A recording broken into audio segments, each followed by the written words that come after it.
To the Gaggle, where we challenge and, if necessary, destroy media narratives. I'm George Samueli, and it is now 9:10 p.m. in, yes, very grim, dark, cold, bleak Budapest, where the days are mercilessly short.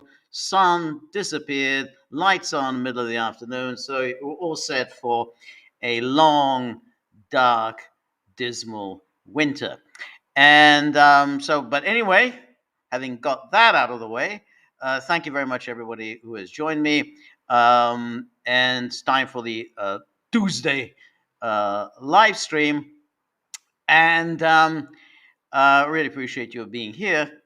And of course, today, as we doesn't hardly need reminding, is the 2-year anniversary of the start of the war, the current war in Gaza. This is the Richard Phillips says it's getting dark and gloomy here as well in the UK. Yeah, the UK is definitely very you know it's yeah it's a very depressing time in fall and winter in the UK. So I see Marty has always presented us with a very interesting meme, and the meme is Leonid Brezhnev in his younger, more handsome days, and he's smoking a cigarette with a cigarette holder. Um, Brezhnev, incidentally, was a very, without question, he was a kind of a handsome man, a very, um, the kind of man, that they used to be around, 50, 60 years ago. He exuded a certain old fashioned masculinity. Um, that without question, Brezhnev had that. Nixon tells a story that Pat, his wife, really didn't like Brezhnev. He was just a very old-fashioned, kind of leering sort of guy, and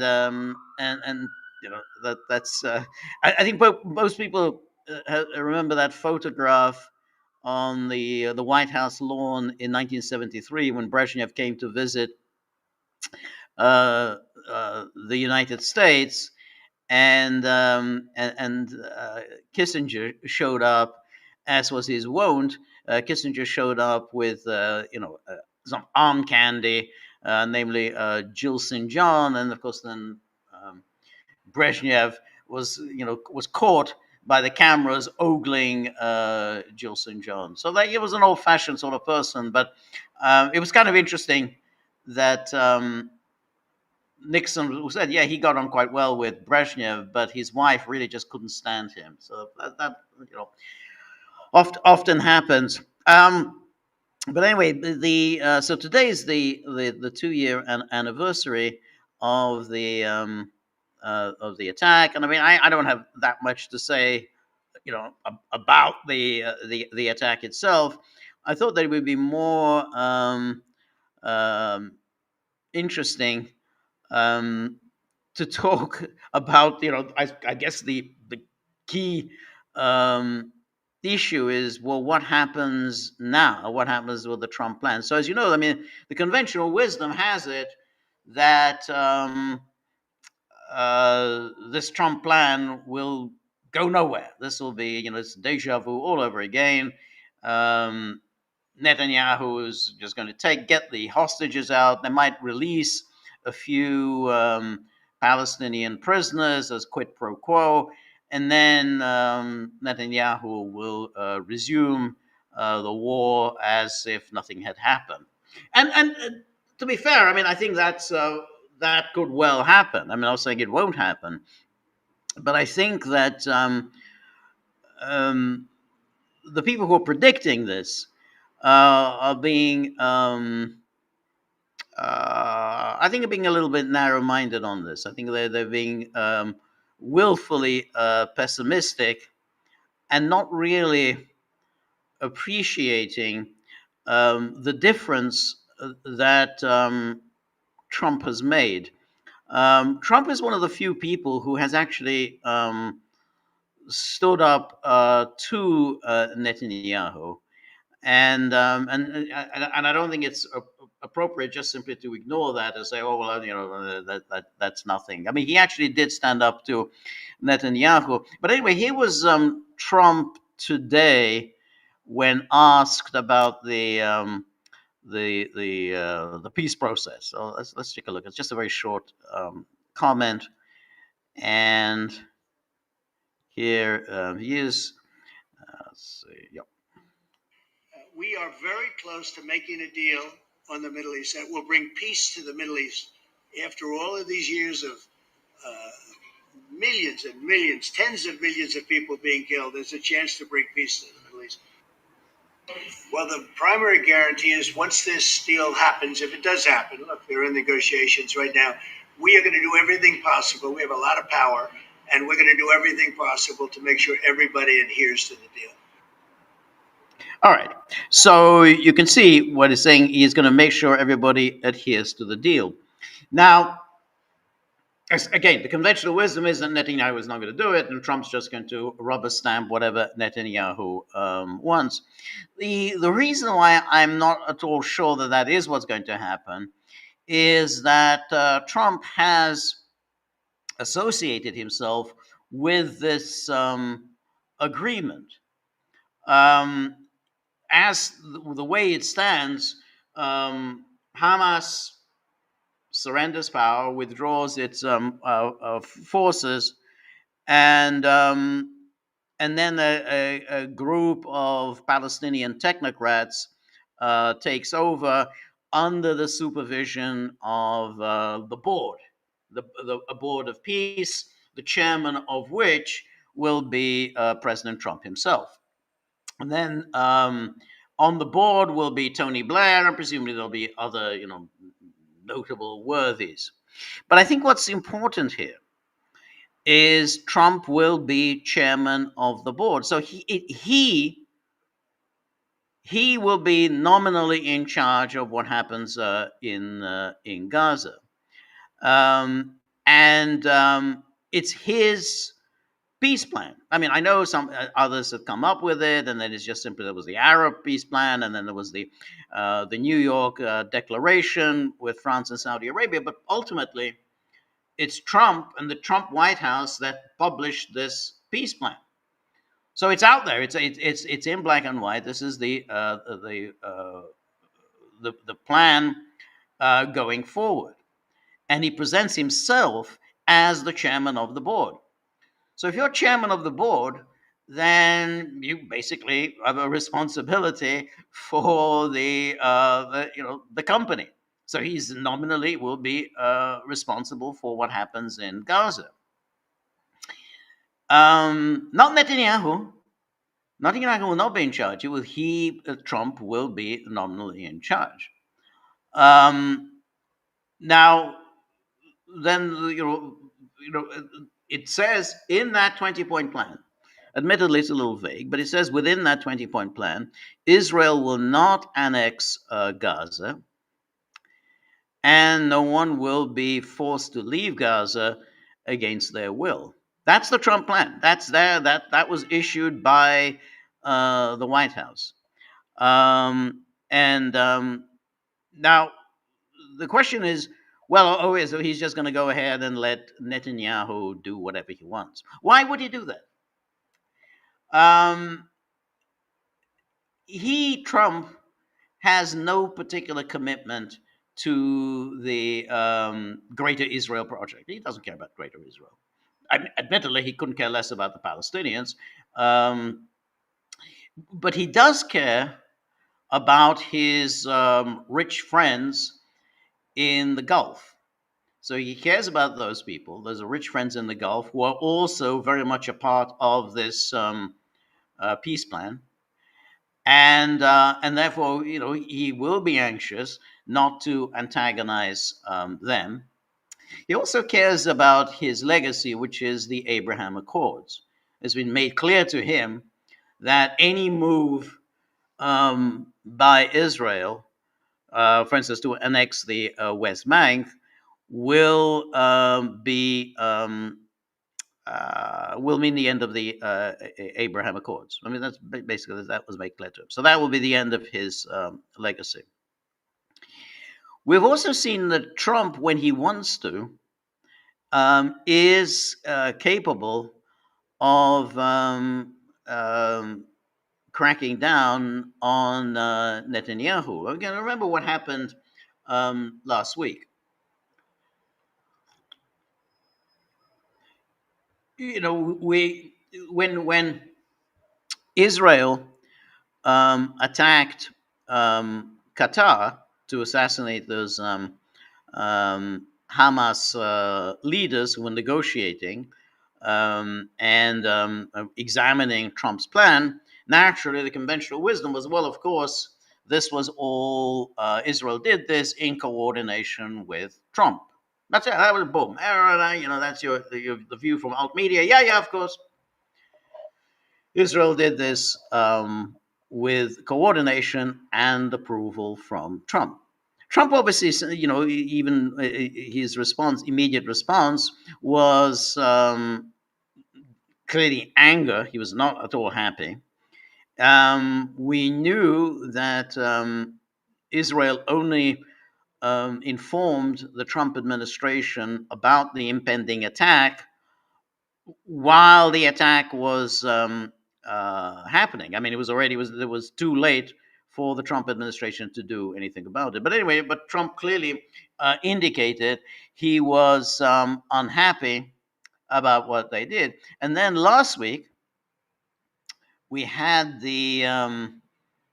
um, you know, with the meeting in the White House, and then Trump forced a humiliation from a humiliating retreat from Netanyahu. Remember, after the attack on Doha, Netanyahu said, "I'll do it again.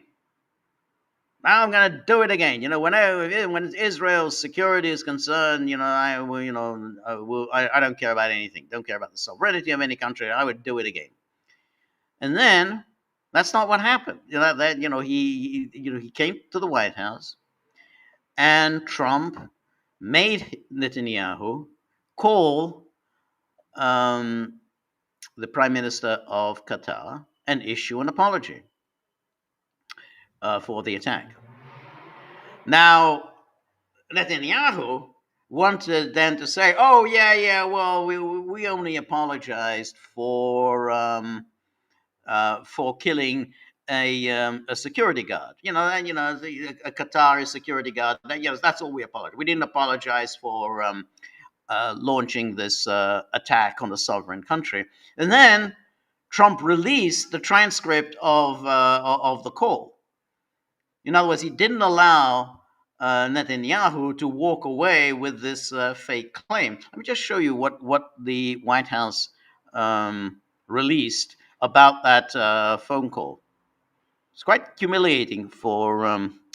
Let me see. Yeah, yeah.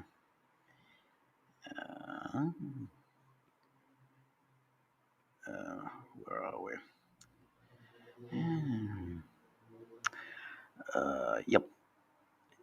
Yep, yep. Um,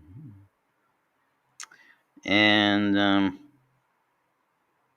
okay, let me now. I have it.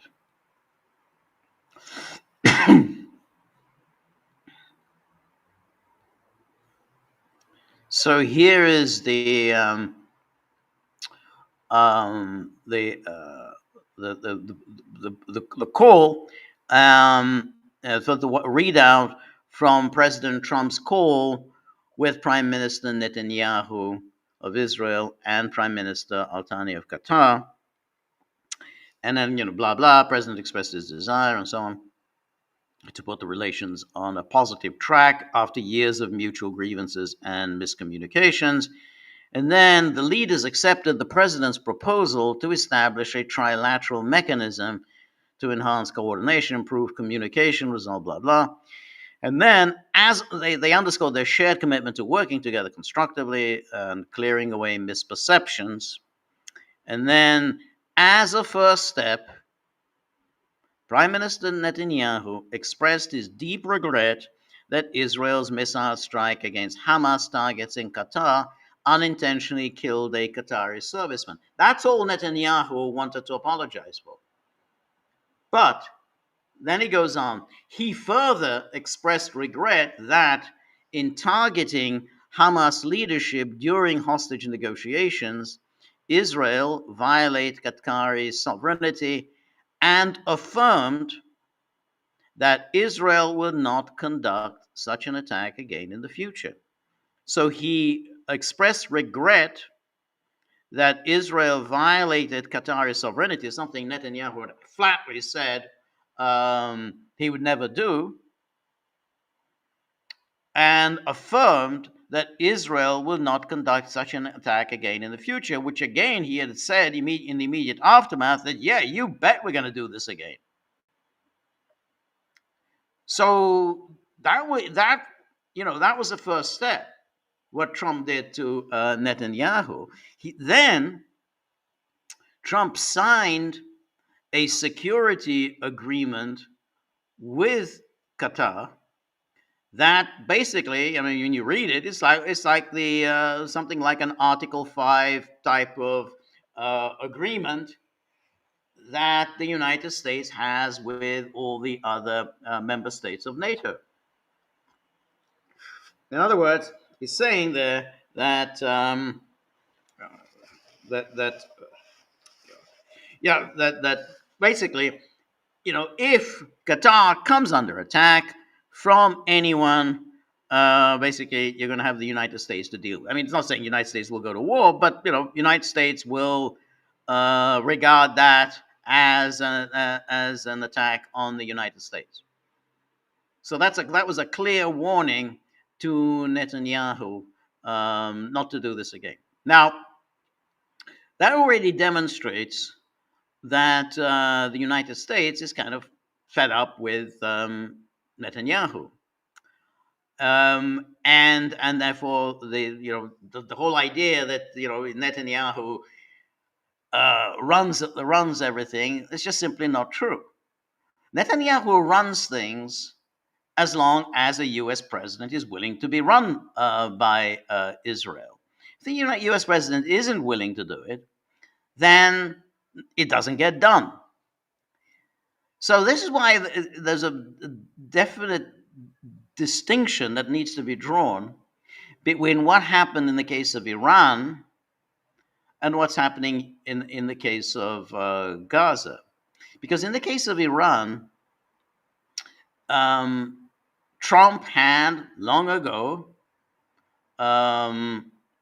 got preoccupied with the idea that that Iran must not have nuclear weapons. That's his ridiculous kind of bee in his bonnet. It goes back to 2015. He said he was going to leave the JCPOA. And so that was, he did this. He's been, this is a constant theme of his. The Iran must not have nuclear weapons. He will do whatever it takes to Iran not have nuclear weapons. That's a different issue from Gaza, because Trump really doesn't care very much about that. He is not committed to the Greater Israel project. That's an Israel thing. That's not a U.S. thing. And that's why just simply drawing analogies between what happened in June of this year when Israel and the United States jointly attacked Iran, from saying, oh, well, of course, this is what's going to happen now. Netanyahu is going to walk away from the deal once the hostages are released and launch yet another offensive against Gaza, and Trump will give him a blank check to do it. I don't think so. I absolutely don't think that's what's going to happen, because now this is his peace plan. This is his plan. It was issued by the White House. There's 20 points.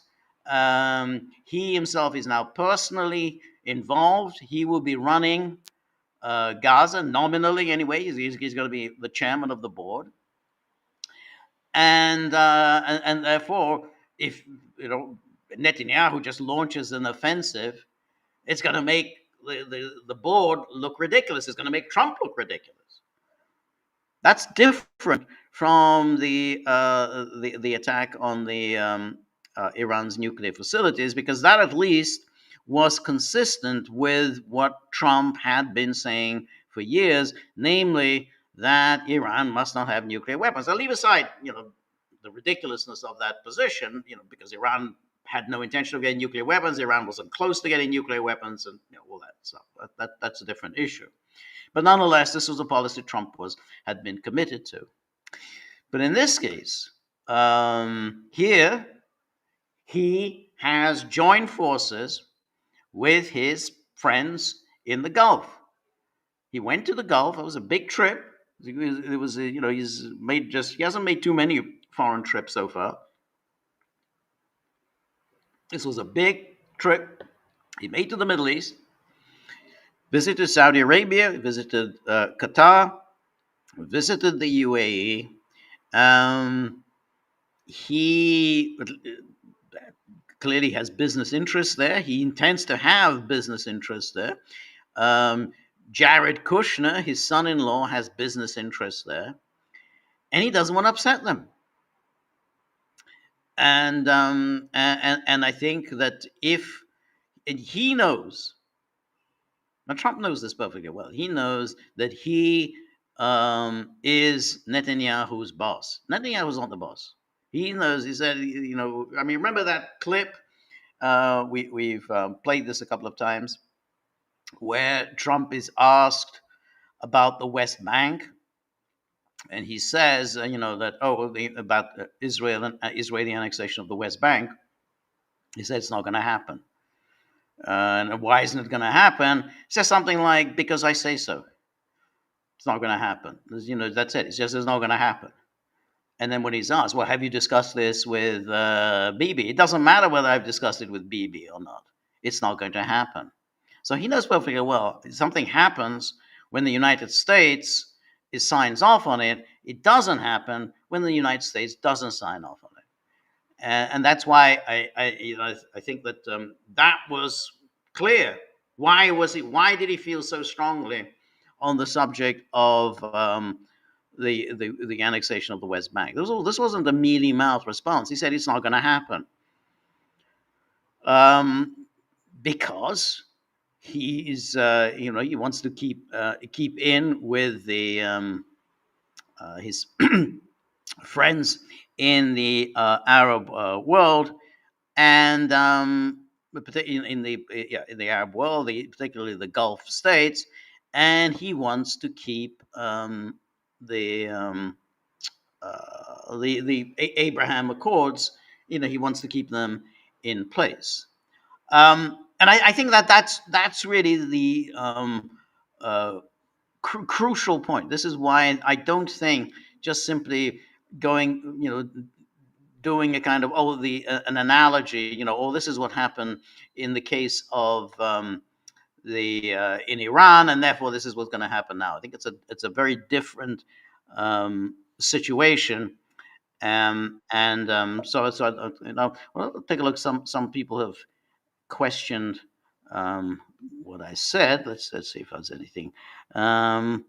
Yeah, let me just look. Look at the question. And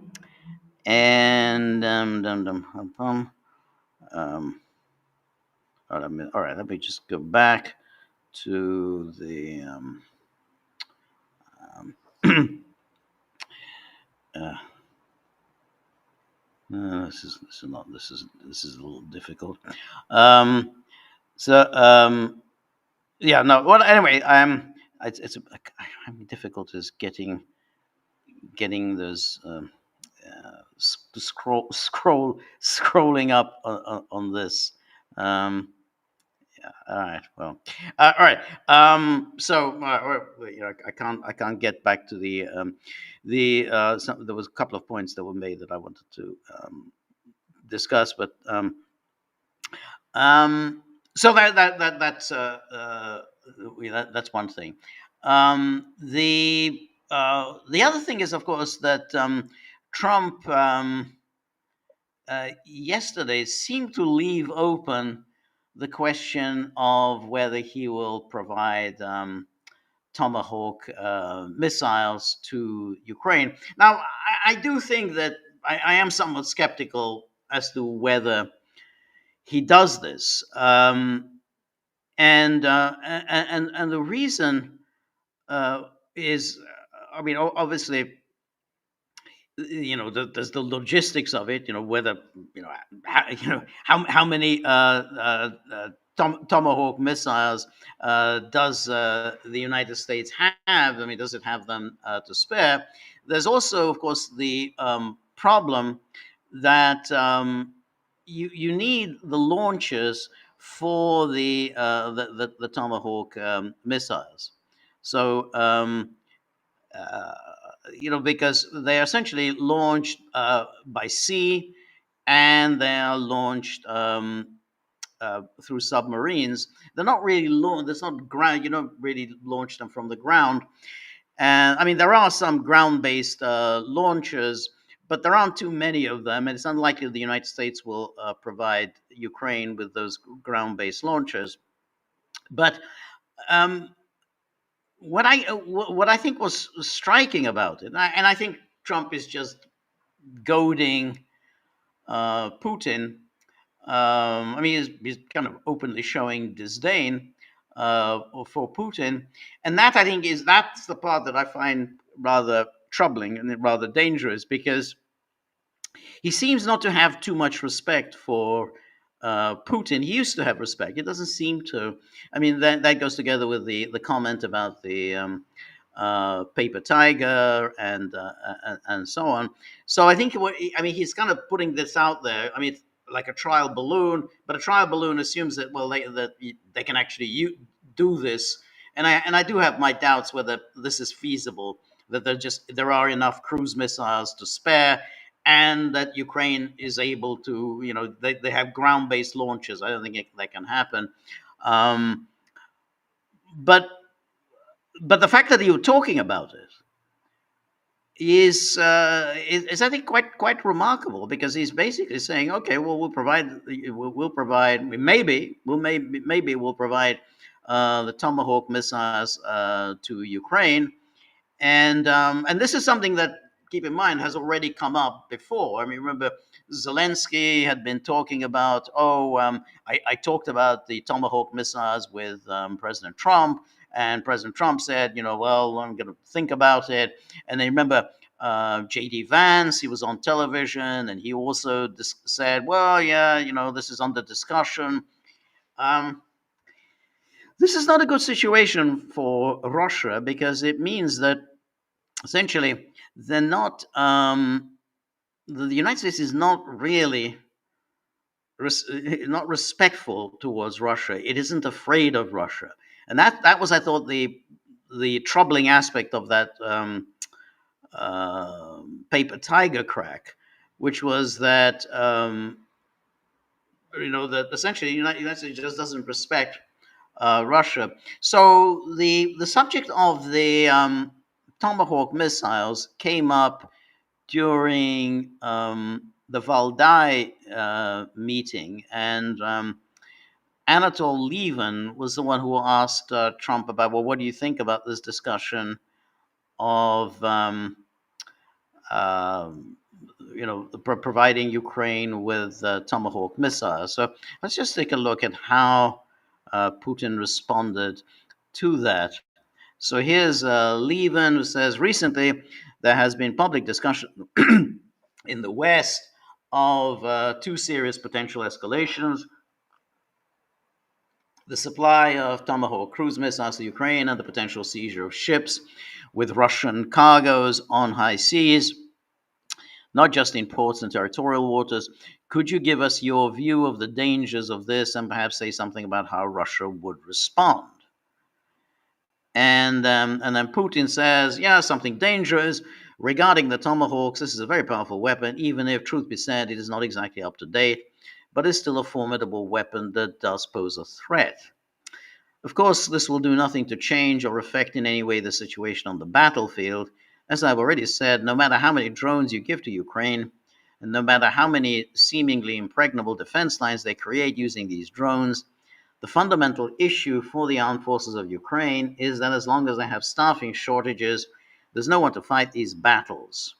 Do you understand? So that's his first response. So he says, "Oh well, it's not going to make any difference," which I find very surprising because that's the line that we heard, not just from Russia, but we heard from the great champions of Russia who said from the beginning, and they said it here, on the Gaggle, people argued with me and said, "Oh, none of this is going to make a slightest bit of difference. The moment any weapon system makes its way into Ukraine, it's just going to be destroyed by Russia." Okay, then the question is, well, okay, so yeah, no doubt Russia did destroy a number of weapon systems, but it's obviously made a difference. Something has to have made a difference because Ukraine, which is a quarter of Russia's size, has been managed to hold off Russia for all of this time. And people have said, when asked the question, well, how come this is taking such a long time? I mean, wouldn't we have expected Russia to have won this war by now? And then they say, well, yeah, in the normal circumstances you would, but really Russia's fighting the whole of NATO. NATO's providing all this weaponry, and so Russia just has to fight all of this weaponry. That's why it's taking such a long time. Well, I mean, obviously, there are a couple of points about that. First of all, that should have been baked in. I mean, back in February the 24th, 2022, that NATO was going to do this. Of course, NATO was going to do this. There was never any doubt NATO was going to do this. But second of all, it reinforces the common sense position, which I think I held, that it's going to make a difference. Of course, it's going to make a difference. You provide weaponry, sophisticated weaponry, it's going to make a difference. And the people who said it wouldn't make any difference would have now been proven wrong, and now they're changing the story and saying, well, that's why it's taken so long because Russia is fighting the whole of NATO, which actually isn't true. I mean, it's just the weaponry. And so that's the that was the line. And clearly they're saying, oh, well, it's not going to make any difference. Well, obviously it is going to make a difference. I mean, let's say they do actually use the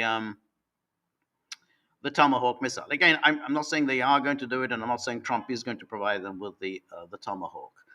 But it's obviously going to make a difference. I mean, those things are pretty powerful. They can do a lot of damage.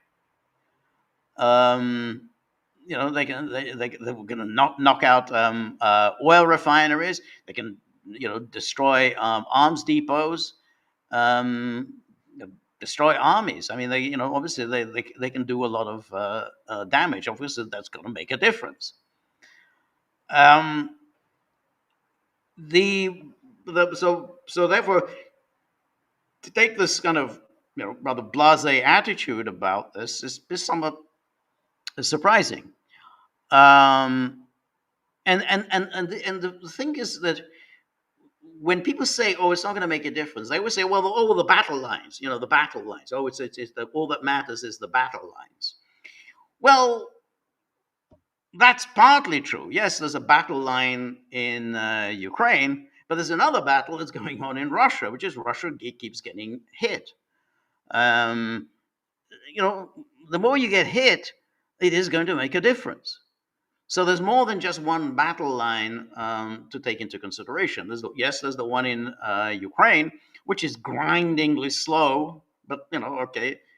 All the evidence seems to be that Russia is making very slow progress, but okay, making slow progress. But there's another battle line that is going on inside Russia, where Ukraine is regularly hitting targets inside Russia. And if Ukraine continues to get more and more weaponry from NATO, then they're going to be able to keep hitting targets inside Russia. That is going to make a difference. And so, all right. So then, anyway, let's continue with Putin's response to Anatol Lieven. Um, and then it goes on. I refer to the way combat tactics have evolved with the introduction of new technology. But just look at what our television networks have been reporting on the way our troops have been advancing their positions. Of course, this does take time. There are advances. Even if they move forward by groups of two or three, there are still advances. The electronic warfare systems have been quite effective in jamming these drones to enable our troops to advance. The situation here is quite similar. They already had the ATACMS systems. What has come out of it? Russia's air defense system adapted to these weapons. Okay. But also, Trump called off the ATACMS attacks. That was one of his first acts on his return to power. So he did call them off. So I don't know whether it was the air defense systems that was decisive. I think Trump just said he thought this was rather dangerous. He's now saying something different. And it says, this is a hypersonic weapon, but we started intercepting them despite this fact. Can the Tomahawks do us any harm? They can. We will intercept them and improve our air defenses. And then will this damage our relations, considering that we have finally started seeing light at the end of the tunnel? Of course, this would be detrimental to our relations. How can it be otherwise? You cannot use the Tomahawks without the US military personnel's direct involvement. Of course, this is correct. This would signal the advent of a totally new stage in this escalation, including in terms of Russia's relations with the United States. Okay, so that's his response. They said, okay, well, maybe they'll use them, maybe they'll do some damage, but we'll adapt. Now, the problem with that response is, well, that's not how the United States would have responded had Russia started talking about, you know what, we're going to supply Tomahawk missiles to Venezuela. Because basically, I mean, we just give them to Maduro, and see what he thinks. Um, I think if Russia had even hinted that they might provide Tomahawk style missiles to Venezuela, the Trump administration's response would be much more vigorous and much more threatening. Once you put out a statement like that, if you're Donald Trump, you think, well, okay, well, they said they're going to adapt to these attacks. They haven't issued any threats. They haven't said, well, you're an attack from the Tomahawk missiles. We consider that an attack from the United States itself, because Ukraine cannot, they don't have the technology, they don't have the intelligence to be able to launch attacks using the Tomahawk missiles. They can only do it by the intelligence gathered by American satellite technology. It's the Americans who would actually be launching the attack on Russian territory proper. Um, and, um, and so you could then say, well, in light of that, we will regard that as a direct United States attack on Russia, and we will take appropriate steps. You don't necessarily have to spell out what steps you will take, but we will consider that a direct United States attack on Russian territory. But that's not what Putin said here. Putin says here, well, okay, we'll adapt. Yeah, sure, they'll do some damage. But we'll just adapt. Our wonderful air defense systems will take whatever measure that they need to take, and we'll adapt.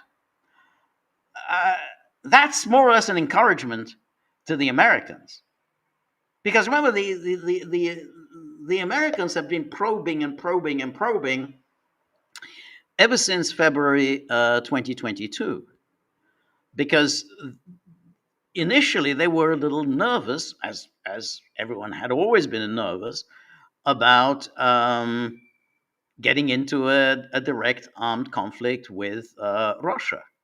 They were nervous about it, and so the given that Russia had basically had not given much of a response to the increasing NATO involvement in Ukraine, the United States and NATO as a whole had become more and more um, eager and willing to get themselves involved in this war, up to the point of attacking directly Russian territory. This was initially this was thought, no, you absolutely don't do that. Russia's a nuclear superpower. We do not do that. We don't attack Russian territory.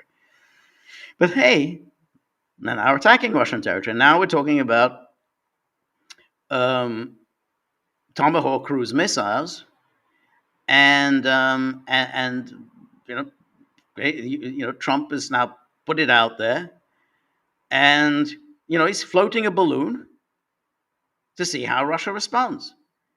And Putin's response is, well, okay, we'll do some damage, but ultimately, we'll deal with it, just like we dealt with the attackums. So, in other words, okay, now, you're not going to react particularly strongly to this. This is an entirely a green light for the United States to do this, to use the Tomahawk missiles, if they have them to spare, and if there is some form of ground-based launches. I mean, they say that there aren't any, or there are very few of them, but it's possible that they'll provide Ukraine with these ground-based launchers. Um, but either way, this is not anything that will discourage the United States. It's not anything that discourages Donald Trump. Um, so that's that's sad. I mean, I looked over at um, on our Gaggle locals page, and the Denokia says it's Zianonde 1324. Is Ukraine demilitarized yet? I mean, that I think that's kind of the point, because that was, we were told that that's the goal. This is Ukraine is on its last legs, and that obviously has not happened. So we'll see how that goes. I don't know. Did anyone watch, or has anyone had a chance to um, watch the podcast from earlier today with Vladimir Krassilyanin? Because today, of course, is the 25th anniversary of the mother of all um, color revolutions, namely the overthrow of Slobodan Milosevic. I haven't seen any comments about it, so I don't know whether anyone has watched it. But I thought it was a very interesting um, that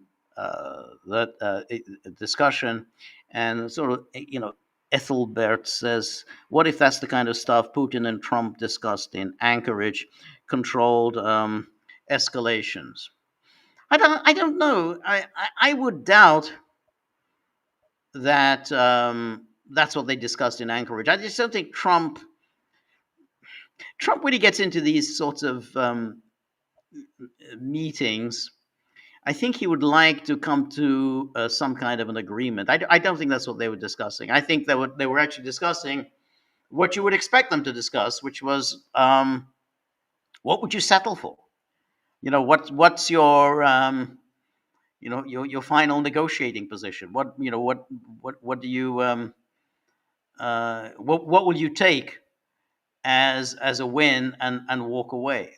And and I think they didn't get very far, obviously, at Anchorage, and And I think the reason why the lunch was canceled because I think they saw that this conversation was quite pointless. And Trump, since Anchorage, has not said anything positive about his relationship with Putin, and that's where it's different from uh, the Russians. The Russians have continued to be very positive about the Trump administration. Even just what I read out from what Putin said in Valdai, they continue to be very positive. Said, "Oh, well, the national interest. They respect us. They respect our."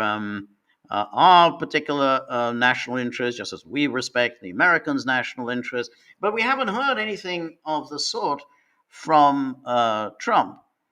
Um, I think Trump's attitude to Ukraine is not dissimilar from his attitude to um, uh, from his attitude toward Gaza, in that he really doesn't care that much. He doesn't care what the final outcome will be in Ukraine. He has no commitment to Ukrainian territorial integrity, Ukrainian sovereignty.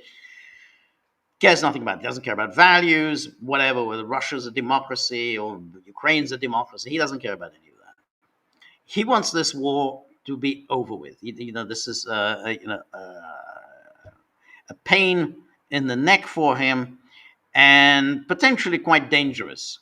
In that, the longer it drags on, the greater the chances of a direct armed confrontation with between Russia and the United States. So he'd like it to go away. The problem is he has no idea how to get it to go away because he has no view on this war. He hasn't put forward any vision of what he would see as the final outcome, a desirable outcome in Ukraine. That's why he's kind of gone from one thing to another, but he's never spelled out what he would envisage as a satisfactory outcome in Ukraine. He's never put forward any kind of a peace plan. So he's talking about. He started off with the ceasefires, and he's abandoned the ceasefires, and so now he's thinking that, well, maybe he can just try to bluff his way to something. He can just bluff his way toward um, uh, threatening Russia that, well, the United States will come in a very really big way in Ukraine, and then this is the time to do a deal. Um, the problem that Russia has, I mean, I've said this before, the problem that Russia has is that ultimately it hasn't achieved anything remotely that could right now be deemed to be a victory and something that Russia can walk away and say, that's it, we got what we wanted, and that's it. Even however little they would have achieved, but I mean, they could at least say, okay, that's it, we won. In other words, if Russia had taken Donetsk, Lugansk, Kherson, and Zaporozhye, if they would be completely under Russian control, then they could just simply take that. Okay, that's it. We've got that. We've won. Yeah, we didn't get the regime change in Kiev, and we didn't take Odessa. We didn't take Kharkov, but at least we got these four oblasts that are going to be integrated within the Russian Federation. We got the something that we can take away and say this is ours. The But they haven't achieved that. I mean, even at Valdai, Putin admitted they still haven't got Lugansk. They still got something like 99.9% of Lugansk. So in other words, 0.1% of Lugansk is still not under Russian control. And they say, okay, 70% of Donetsk, 70% of Kherson and Zaporozhye, are under Russian control. But that's a long way still from accomplishing Russia's goals, and that puts Trump in a difficult position, because Trump could, in theory, come up with a peace plan, um, saying, okay, well, look, my peace plan is we'll freeze the conflict on at the demarcation line. So, okay, we'll freeze the conflict on the demarcation line. And if the demarcation line meant that the four oblasts are integrated within the Russian Federation, then Russia can say, okay, well, we accept that. And then Ukraine will say, "Well, we don't like it. We want to get it back, and so on." And then Trump can turn around to Ukraine and say, "Well, okay, if you want to go, go fight the Russians, take this territory back, go right ahead and do so." Um, but we're not going to take part in that.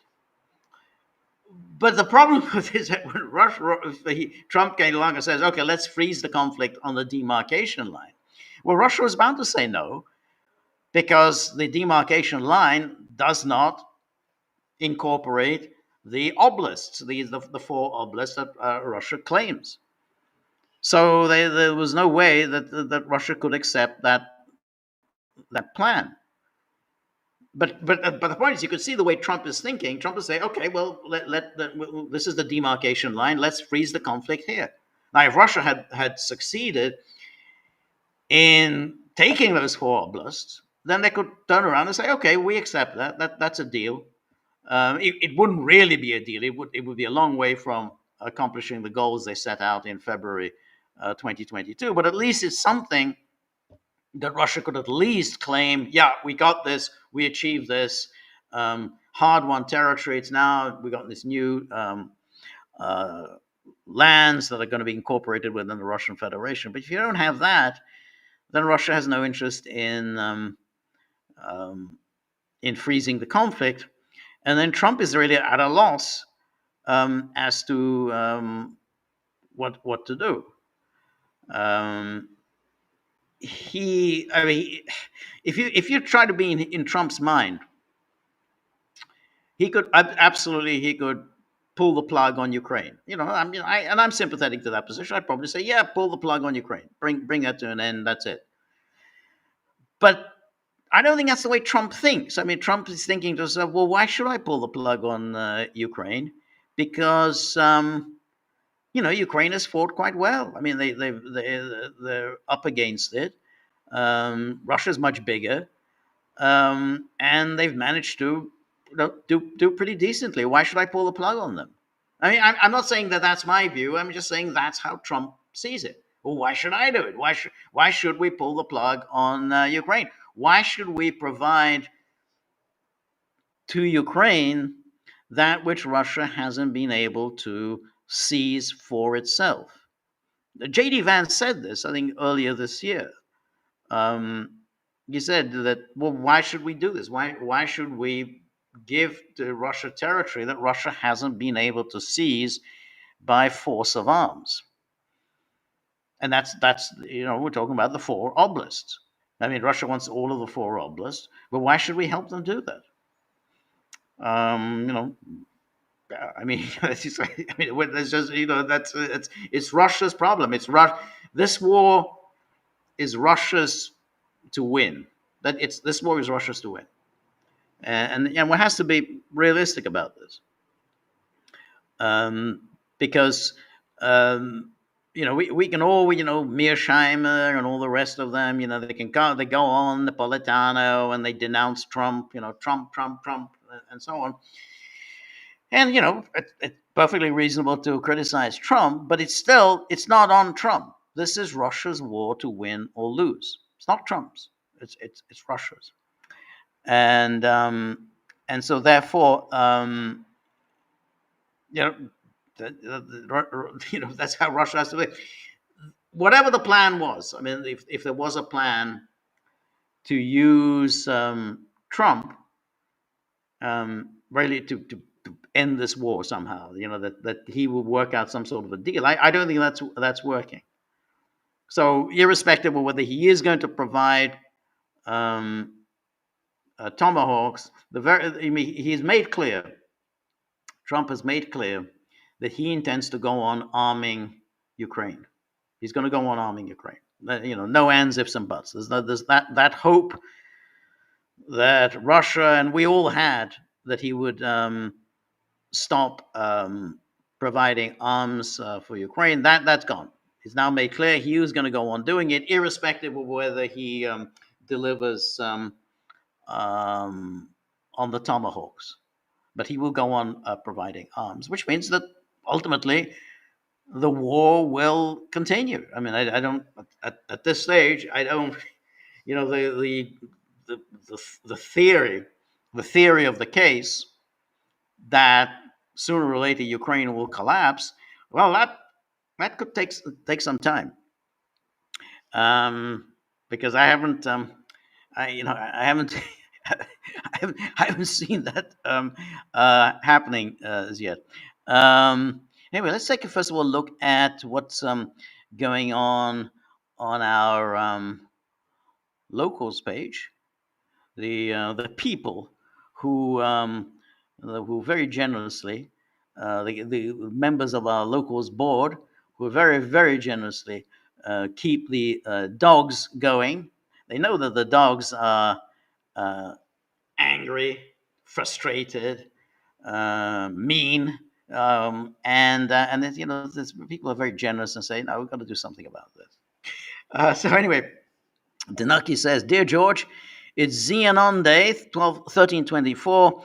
Is Ukraine demilitarized yet? Well, I think the answer is no, it isn't. It's not demilitarized, and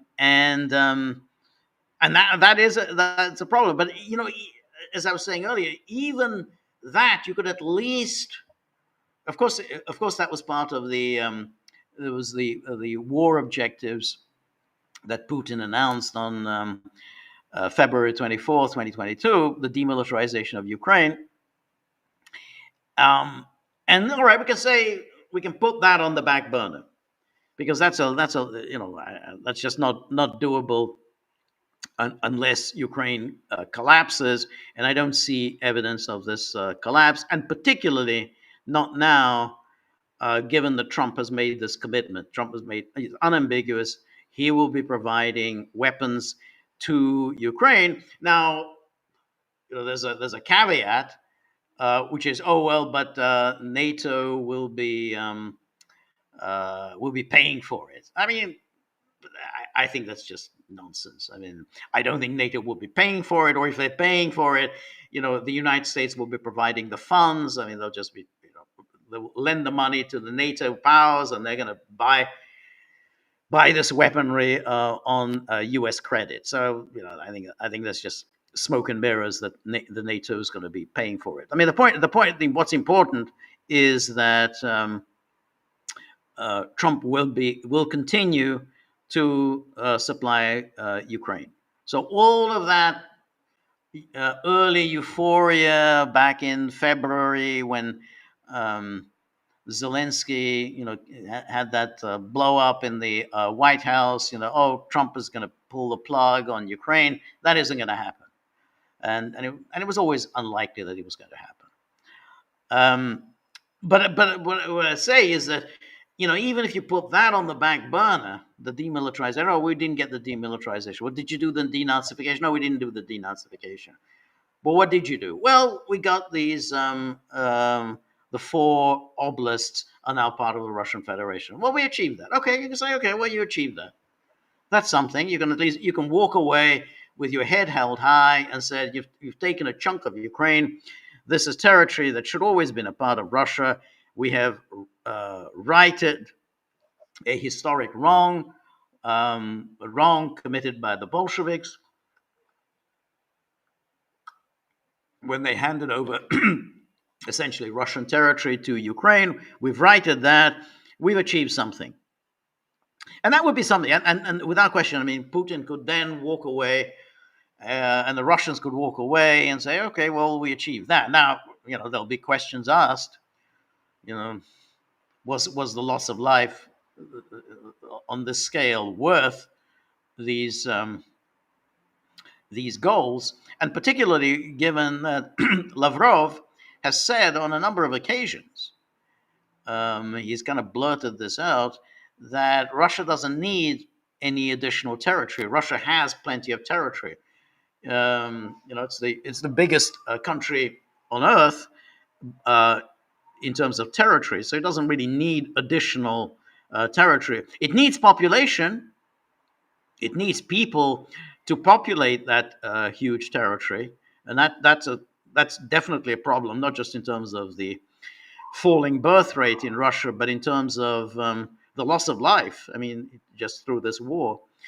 Um, but so even acquiring this new territory doesn't really answer the problem that Putin spelled out many times leading up to the start of the so-called SMO, which is that Russia does not enjoy security. Russia does not enjoy security on its western borders, and that how you can get how you can enjoy security. I don't know. That goal seems further away than ever. I think Russia is now seriously threatened on its western borders.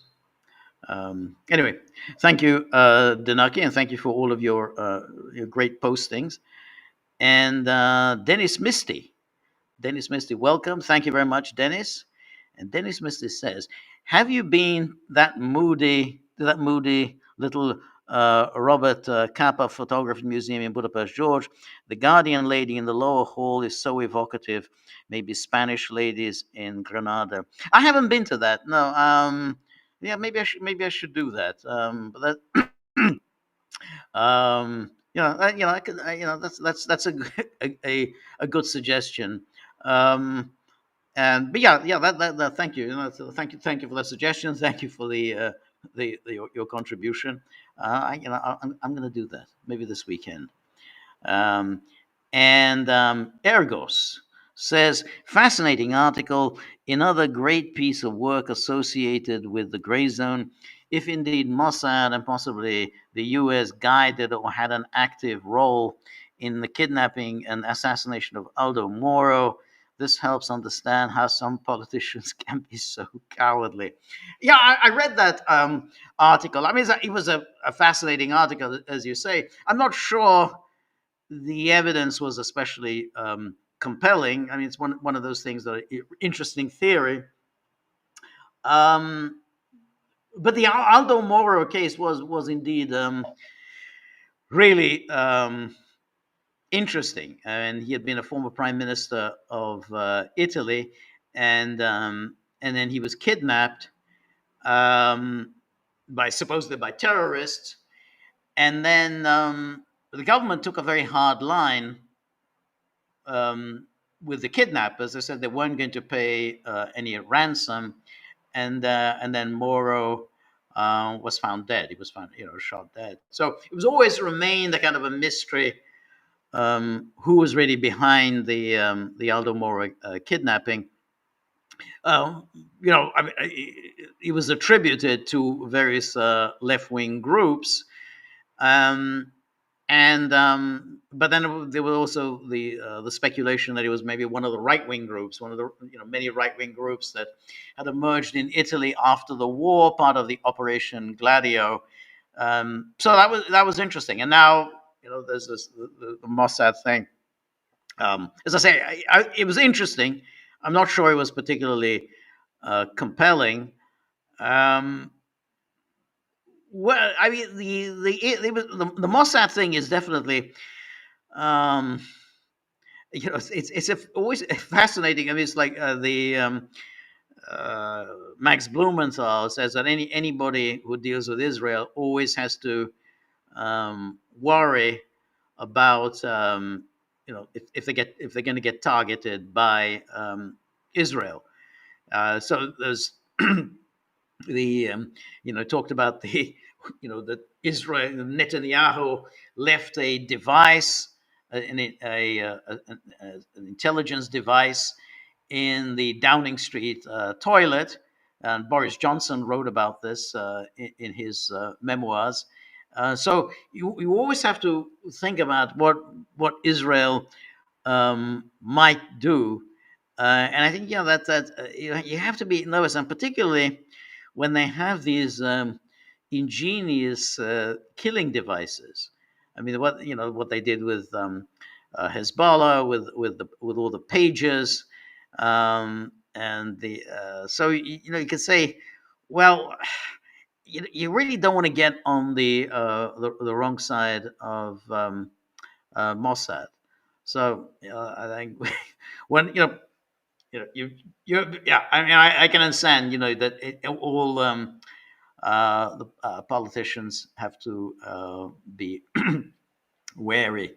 Um, but I don't know whether with whether it's Mossad. I mean, again, this goes back to the conversation that I had today with Crystal Yanin, and he said, that Serbs have to live in constant fear that if one of their leaders, starts falling out of favor with Western powers, then they could find themselves either arrested, suddenly some ridiculous cases brought against them, corruption, war crimes, or they could just be assassinated. So we saw what happened, obviously, in the case of Milosevic. They just arrested him, completely illegal, unconstitutional. They arrested him, hauled him off to The Hague. But then the guy who was behind the arrest and the abduction of Milosevic, Zoran Djindjic, he was himself assassinated 2 years later. Also, kind of somewhat mysterious circumstances. And and then I asked Krassilyanin, well, what about these protests taking place in Serbia today? And he said the whole purpose of these protests is to serve notice on Vucic. Basically, they're a warning to Vucic. Hey, you could you could end up like Milosevic or like Djindjic. That's they don't have an agenda. They have no political program. They're just there continually protesting, but they carry this menace because ultimately everybody knows that they are supported by the Western powers. So what's the end game here? What do the Western powers hope to achieve with these daily protests? It's just to serve as a warning to Vucic. And I think I think that's you have to so leave aside Mossad, all the Western intelligence agencies. They're kind of essentially somewhat they have a free hand pretty much everywhere, and they can threaten almost anyone, anywhere, at any time. Anyway, thank you. And then Robert says the latest from. Thank you very much, Robert. As always, thank you for your generosity. And then Robert says, for this is about New Jersey. I'm always fascinated by what's going on in New Jersey. The latest from New Jersey is that Mikey Sherrill now says her role in the 1994 Naval Academy cheating scandal was only that she refused to rat out her classmates. But the Academy's honor code requires reporting cheating. Hmm. Um, that's a very interesting. I mean, I'm never. I'm not happy about ratting anyone out. I'm not happy about acting as a snitch, even though, yeah, I can see that. Oh, yeah, that's the honor code. But being a snitch, it's not good. Anyway, using gangster slang while claiming the moral high ground undercuts her image as the candidate of duty, honor, and selfless service. The question is, will it help or hurt her GOP rival if he uses this against her? Well, as I say, my feeling is that if you cheated, if you yourself cheated, then that's obviously a black mark against you, and that's obviously going to hurt you in in any election. If, however, you didn't rat somebody out, you said, "Hey, well, I mean, I don't know, these are whatever my classmates, my friends, colleagues, whatever, and I don't like to rat people out," then that's an honorable position. Um, I mean, because at any time, when wherever you are, at work or anyone, do you rat out your colleagues even when they're doing something wrong? When they're late or when they cheat with something, do you rat them out? Um, I mean, if you do, maybe your boss is going to look upon you favorably. Um, but on the other hand, I mean, you're kind of a low life. I mean, basically being a snitch is not. It's just not a good, uh, not a good place to be. So, will it hurt her? That in itself, if she didn't rat out her colleagues, I don't think that's going to hurt her. That's my view. It's not going to hurt her. I think if there's evidence that she cheated, I think that would hurt her. So, anyway, thank you, Robert. And then Robert then asks, so what was Netanyahu thinking when he upped and bombed Qatar? Well, my feeling is that he thought that Trump would sign off on this. He thought that this would be a caper, the same way that the Iran thing was a caper. That he attacks the Hamas negotiators,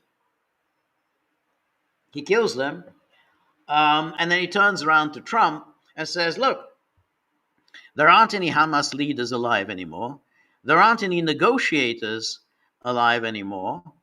So what can we do? The only thing we can do is to continue with this war because these negotiators were really the only people with whom anybody could deal. I mean, they're obviously the Hamas figures who are on the ground in Gaza, but they don't actually negotiate with anyone. I mean, they're fighters or whatever in Gaza. These people in Doha were the negotiators. So once you kill them, then Netanyahu will say, "Hey, there's no one to negotiate with." So basically that's it. Forget your peace plans, forget your ceasefires. We don't have a negotiating partner. I think he wanted to present Trump with a fait accompli. Once that attack on Doha failed, and they didn't kill the negotiators, and Trump's friends in Qatar were really angry about this. That's when really Trump said, "Okay, that's it. You're not going to do this again," and that was a big failure and a humiliation for Netanyahu. So I think what was he thinking? He thought that Trump isn't going to be happy, but this will be a fait accompli, and Trump will and we'll present Trump with the situation. Well, there's no one to negotiate with. The negotiators are dead. But now they're not dead. Qatar made clear that they're not going to serve as any kind of a mediator if there's remains this threat of an Israeli attack, and Saudi Arabia also made clear that if this happens again, really, basically they're going to walk from well, they're not going to join the Abraham Accords. I think United Arab Emirates suggested that they might walk from the Abraham Accords, but Saudi Arabia definitely said we're not going to join the Abraham Accords, and that is essentially Trump's only foreign policy accomplishment. For all his big talk about he ended 7 wars, which he hasn't done, his one accomplishment is the Abraham Accords. So if that just sort of evaporates in his hands, then he doesn't have anything. So I think that's why he suddenly took this very hard line with Netanyahu. Anyway, thank you, Robert. Cynthia.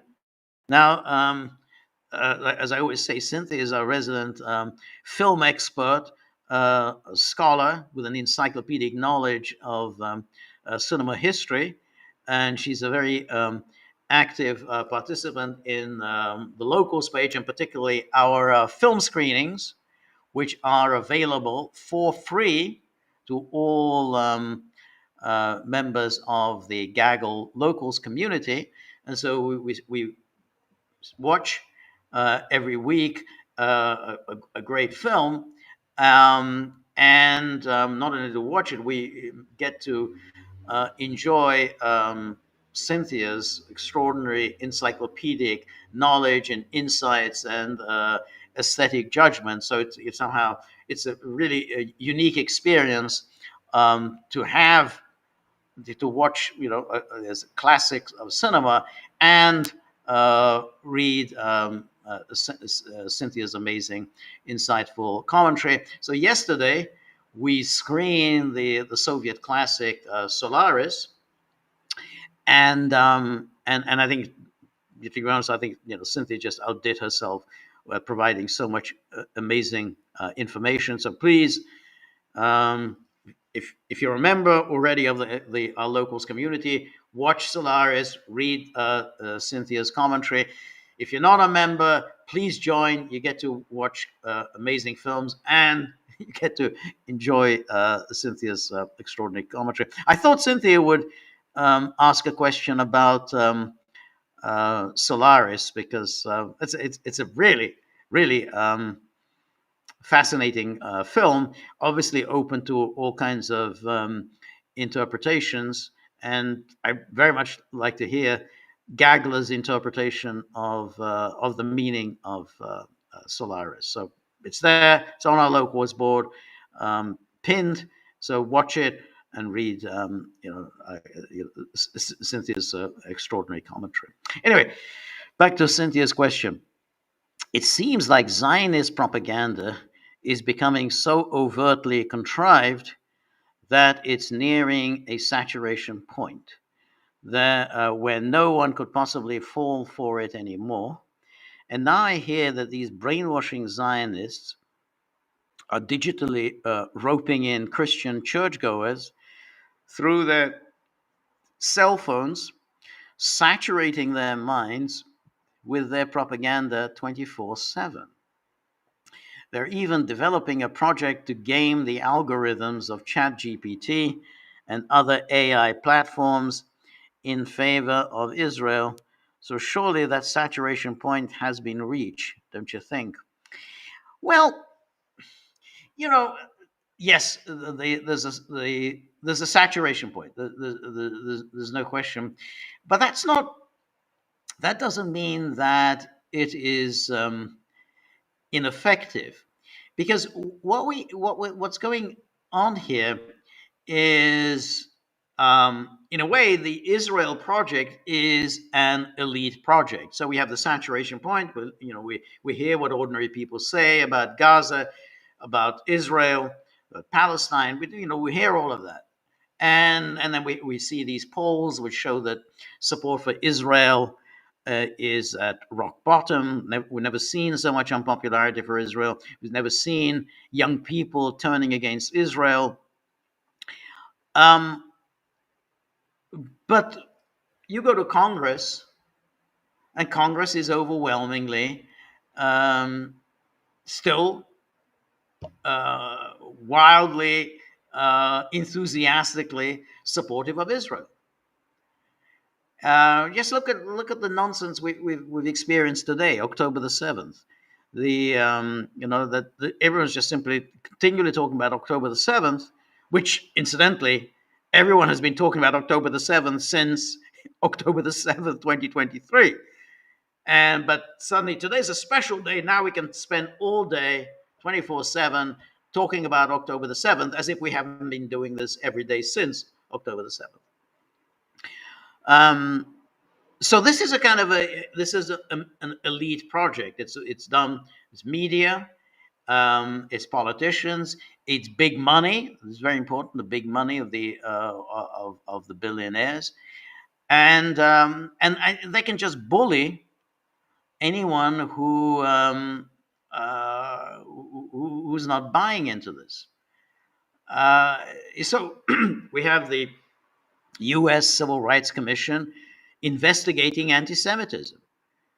And you could say we've reached a saturation point, but in fact, the that whole claim that anti-Semitism, as defined by the International Holocaust Remembrance Alliance, I think it's called, that ridiculous definition of anti-Semitism, which is so all-encompassing that almost anything can be deemed anti-Semitic, that has now been adopted wholeheartedly by the U.S. government and increasingly adopted by a variety of U.S. institutions. And so, in other words, we're now committed to the notion that if you criticize Israel, and if you do it without immediately denouncing, Hamas, without immediately denouncing every other Arab, without immediately denouncing Iran, if you do all that, that means if you don't do that, rather, that means you're anti-Semitic. In other words, yes, it's permitted to criticize Israel, but only if in the same breath you criticize every single Arab, every single Arab state, every single um, Arab movement, and not to mention Persian movement, then and only then are you permitted to criticize Israel. But if you criticize Israel without mentioning all the terrible done by everyone else, then you are guilty of anti-Semitism. So that's now been accepted.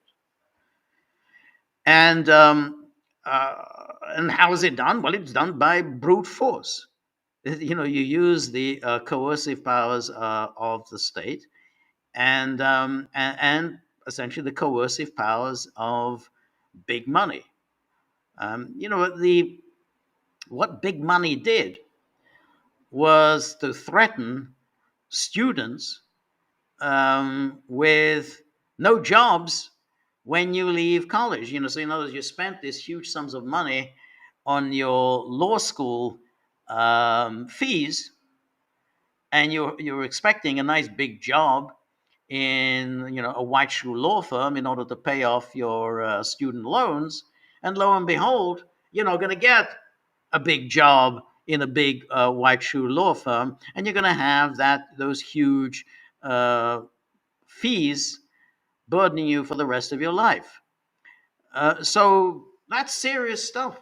When you start threatening people with their career prospects, then people indeed realize, I don't think this is the way to go. I I don't want to spend my life in poverty just because I want to protest about Palestine. So yeah, people have had their fill, but muscle and power, they count, and Israel still has that. Israel that has not been challenged. Now, as I said, we'll see what happens with this Trump peace plan. As I said, I'm not at all sure Trump is going to walk away, and that may have an impact on Israel if Trump commits himself to this. But as things stand at the moment, yeah, it's the Israel lobby has still can wield the the accusation of anti-Semitism and destroy people's lives and destroy people's careers. I haven't seen the anyone seriously, in mainstream um, attacking that whole canard about anti-Semitism. Um, So anyway, thank you so much, Cynthia. Um, and where am I? Yes, where am I? Yeah.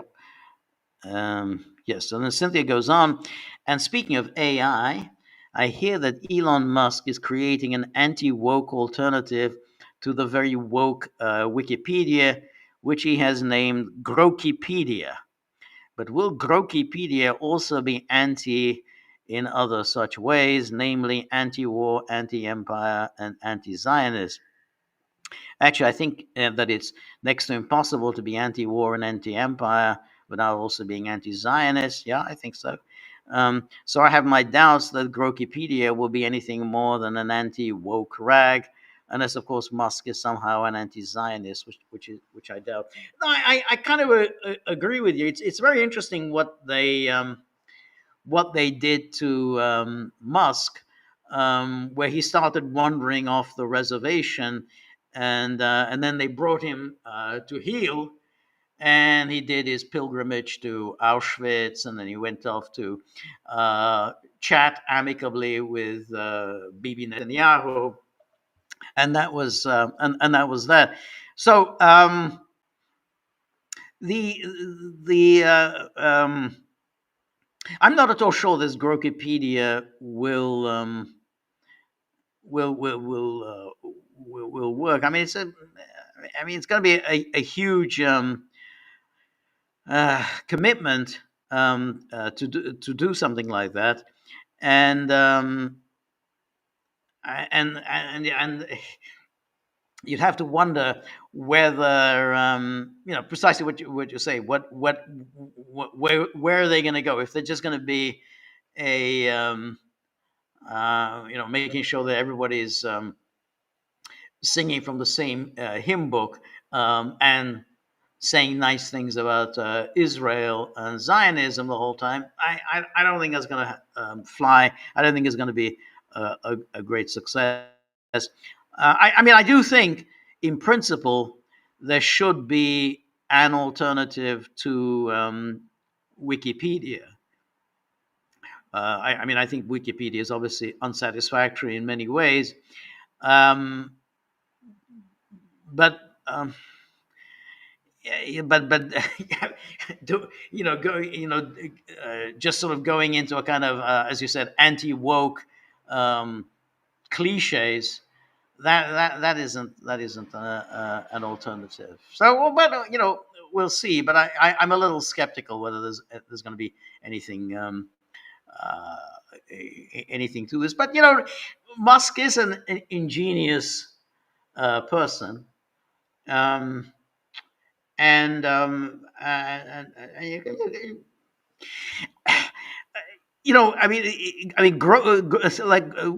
Grokipedia, to the extent that I understand it, AI will be sucking up all the information that's already out there in the in cyberspace, and much of that information is already influenced by Wikipedia.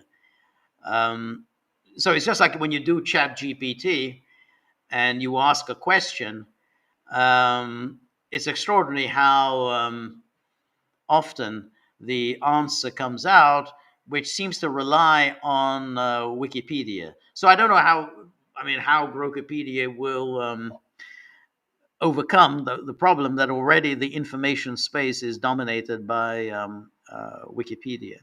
So anyway, thank you so much, Cynthia. And then Ergo says, and basically in answer to Cynthia, Musk is either sincerely or as a matter of business sense an active Zionist, of course. Well, I mean, I think it's if I think he just knows which side his bread is buttered. I mean, if you were, I mean, he's worth, I think now $500 billion. He has to, he has to fish in the same pool as everyone else does, and therefore he has to take into consideration who are the people with money, who are the people who are going to invest in your businesses. So if you go, associate too much, say, with Tucker Carlson, I think you're going to suddenly find that the investment money is going to dry up. So I think he knows which side his bread is buttered. He knows where he has to get the money for his enterprises.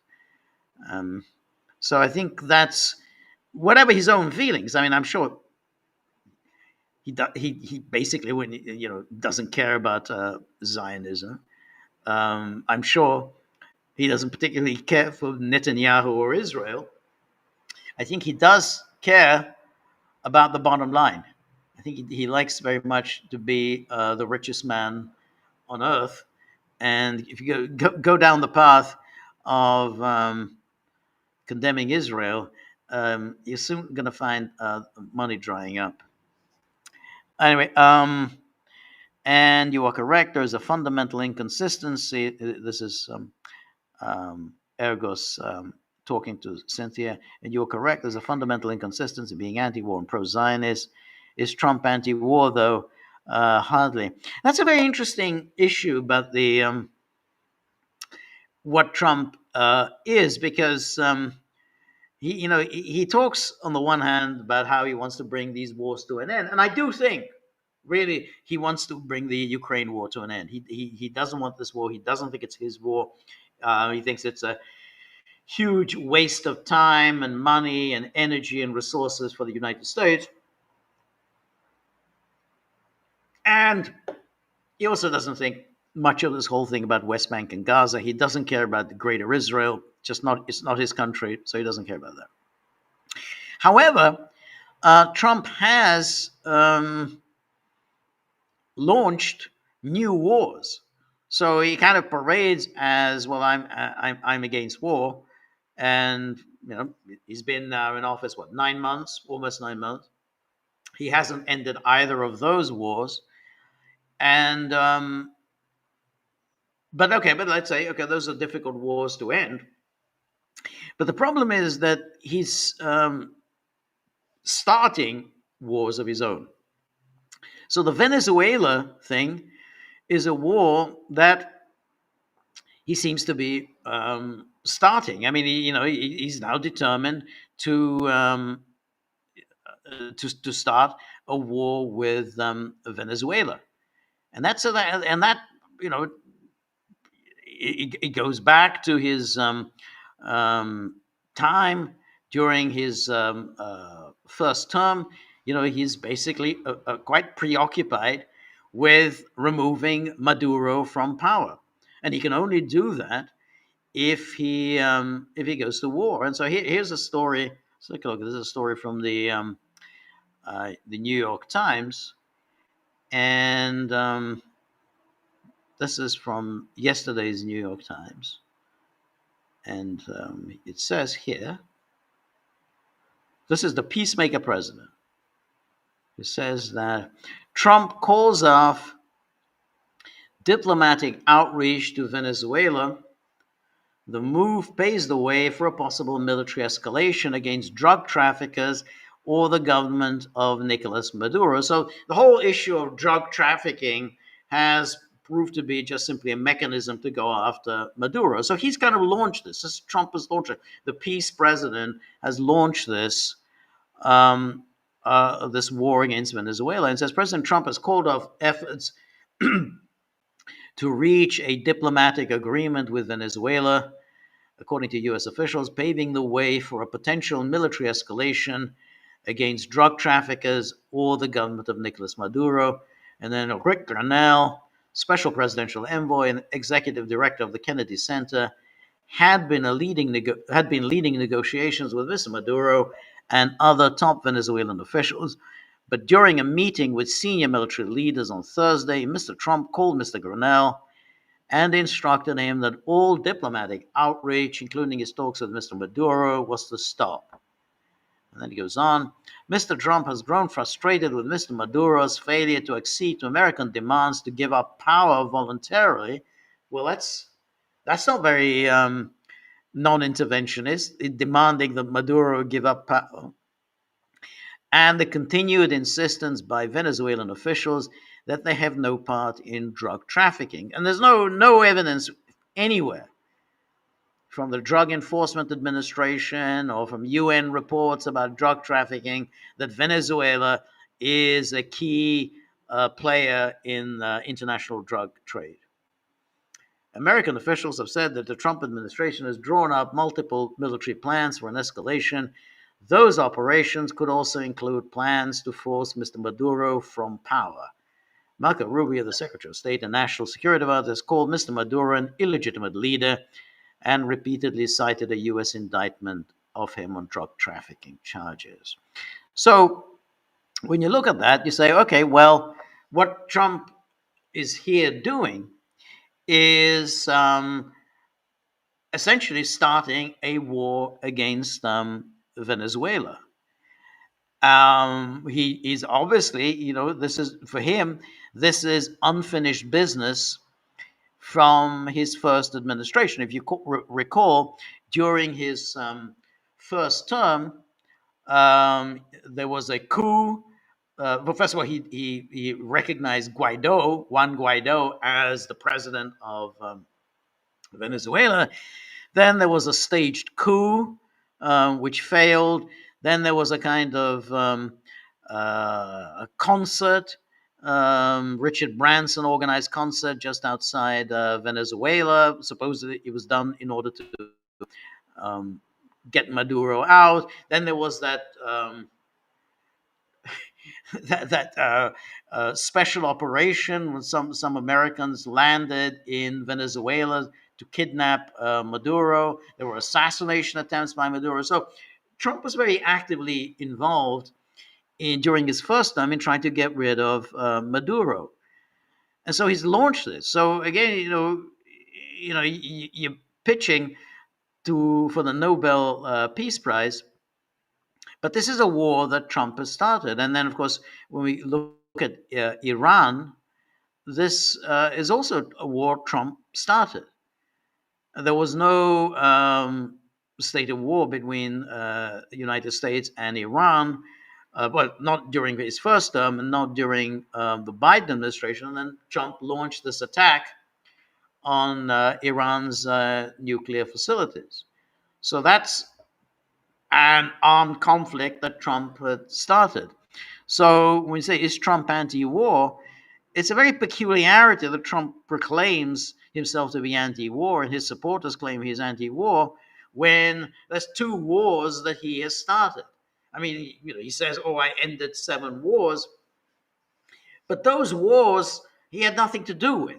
There was no war between Armenia and Azerbaijan. I mean, the conflict had already come to an end 2 years ago.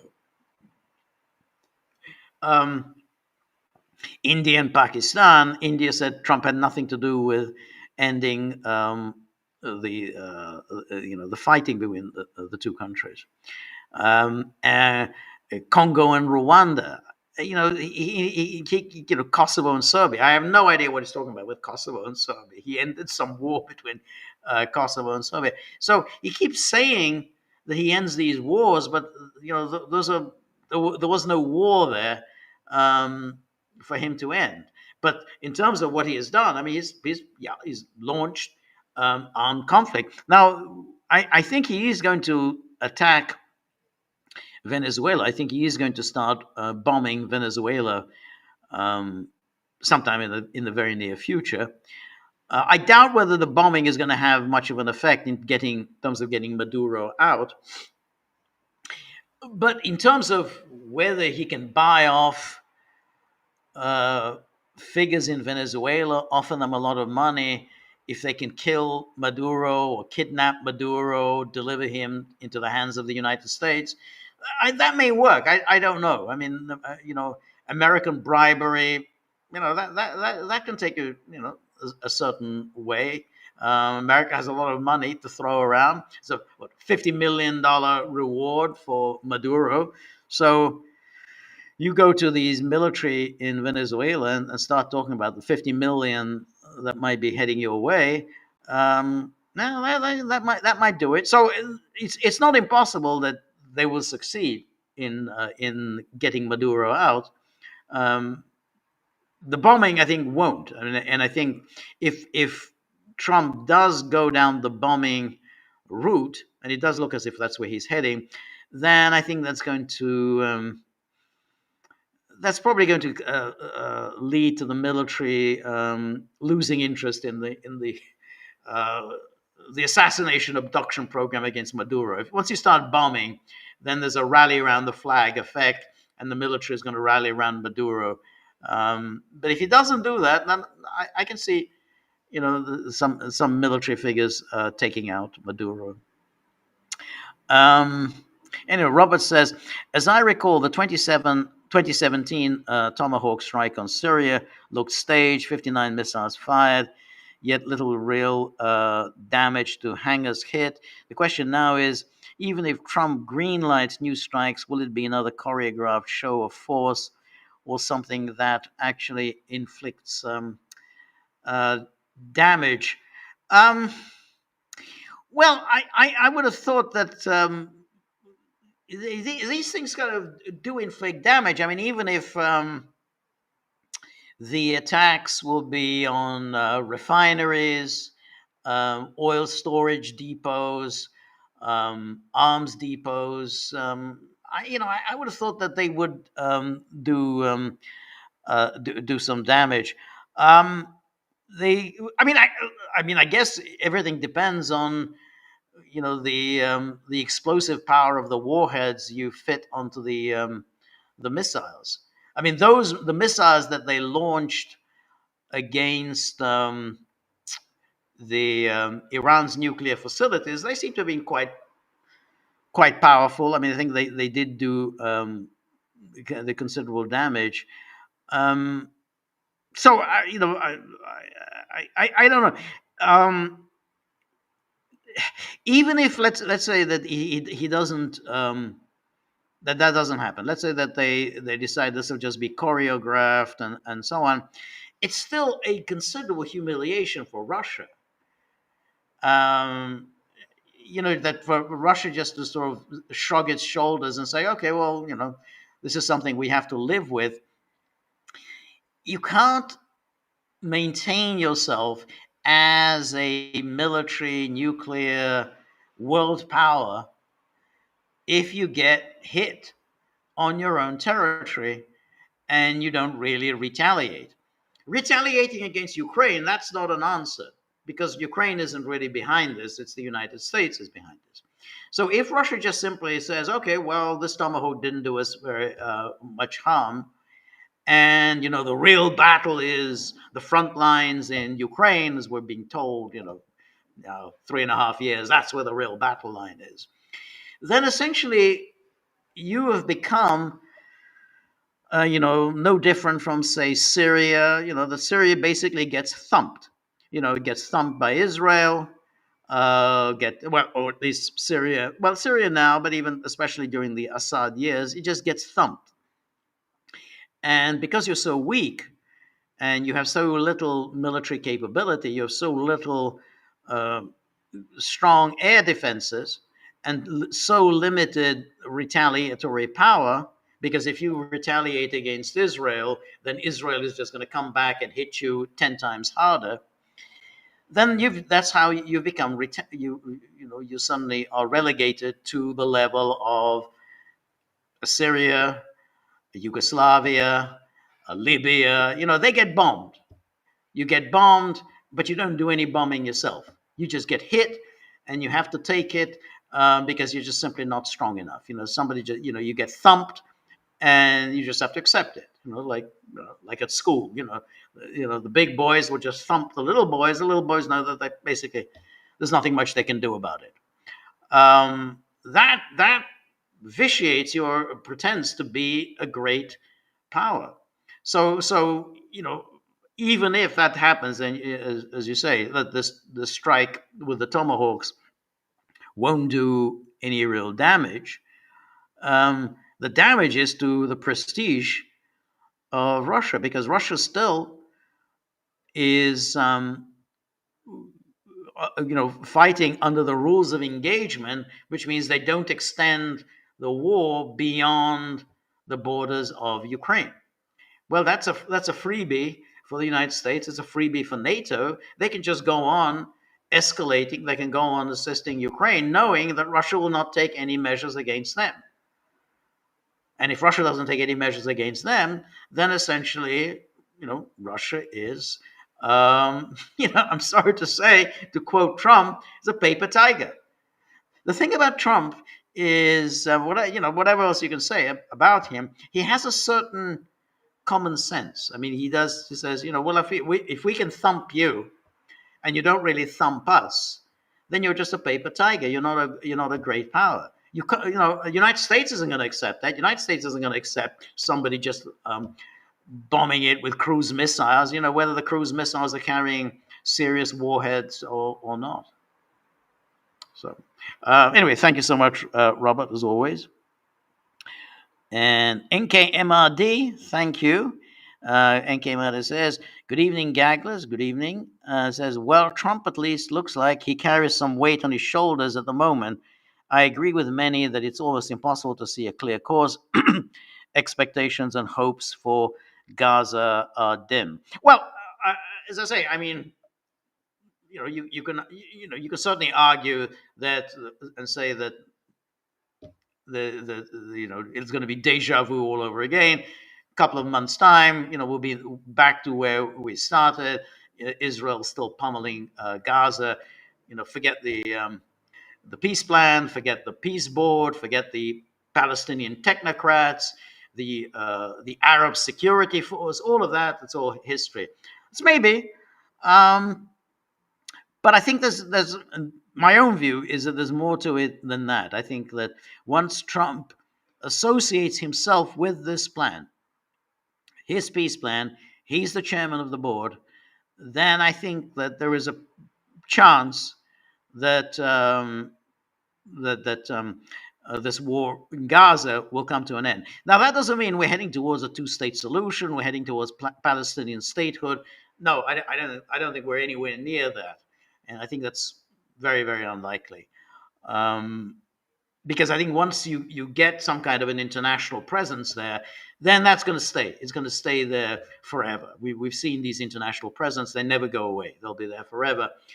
But it's still going to be an improvement on the current situation. So even if it's going to be run by these technocrats and you're going to have this peace board, it's still better than what there is at the moment. And therefore, it will be some progress for the Palestinians. I mean, no, Palestinian statehood is not on the cards, unfortunately, but it's better than what there is now. And here we have. Let me go back. Okay. Then Danaki, again, says, it's painfully obvious that Russia continues to manifest an evident and massive inferiority complex towards Western Europe and the US. The problem is the West has not even an iota of respect for today's Russia. Unfortunately, I have to say that during the Cold War, no one liked communism, no one liked Russia, no one liked Stalin, no one liked Khrushchev, no one liked Brezhnev.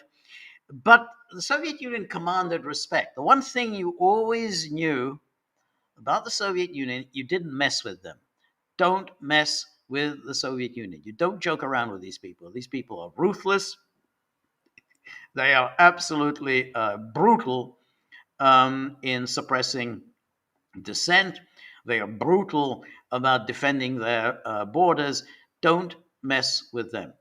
And that was, and therefore they maintained that respect. That's why we had that Helsinki process, that Helsinki final act of 1975, is that the West was afraid of the Soviet Union. It was afraid, and there was a point at which you realized, well, if you do this, if you mess with them, they are going to hit you and hit you hard.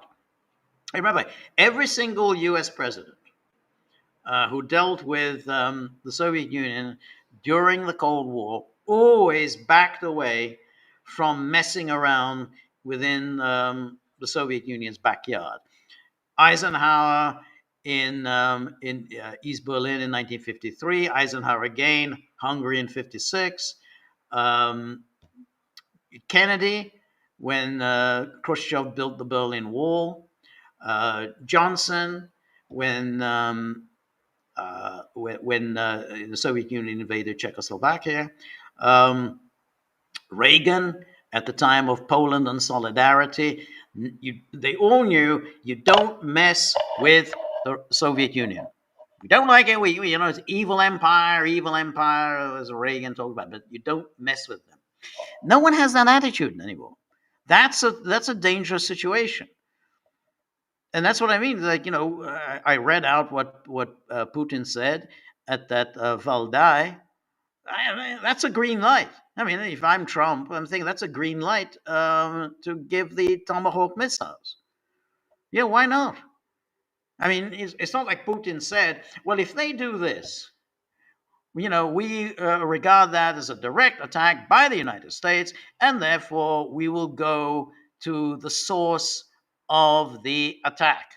That would be a clear statement of intent, and that would make Trump think twice about doing it. But if you say, well, it doesn't matter, we're winning this war anyway, so we'll just adapt. Well, if I'm Trump, I think, well, okay, well, if, they're not threatening me. Everything will continue as before. Sure, that's an easy one. Yeah, give them the tomahawks.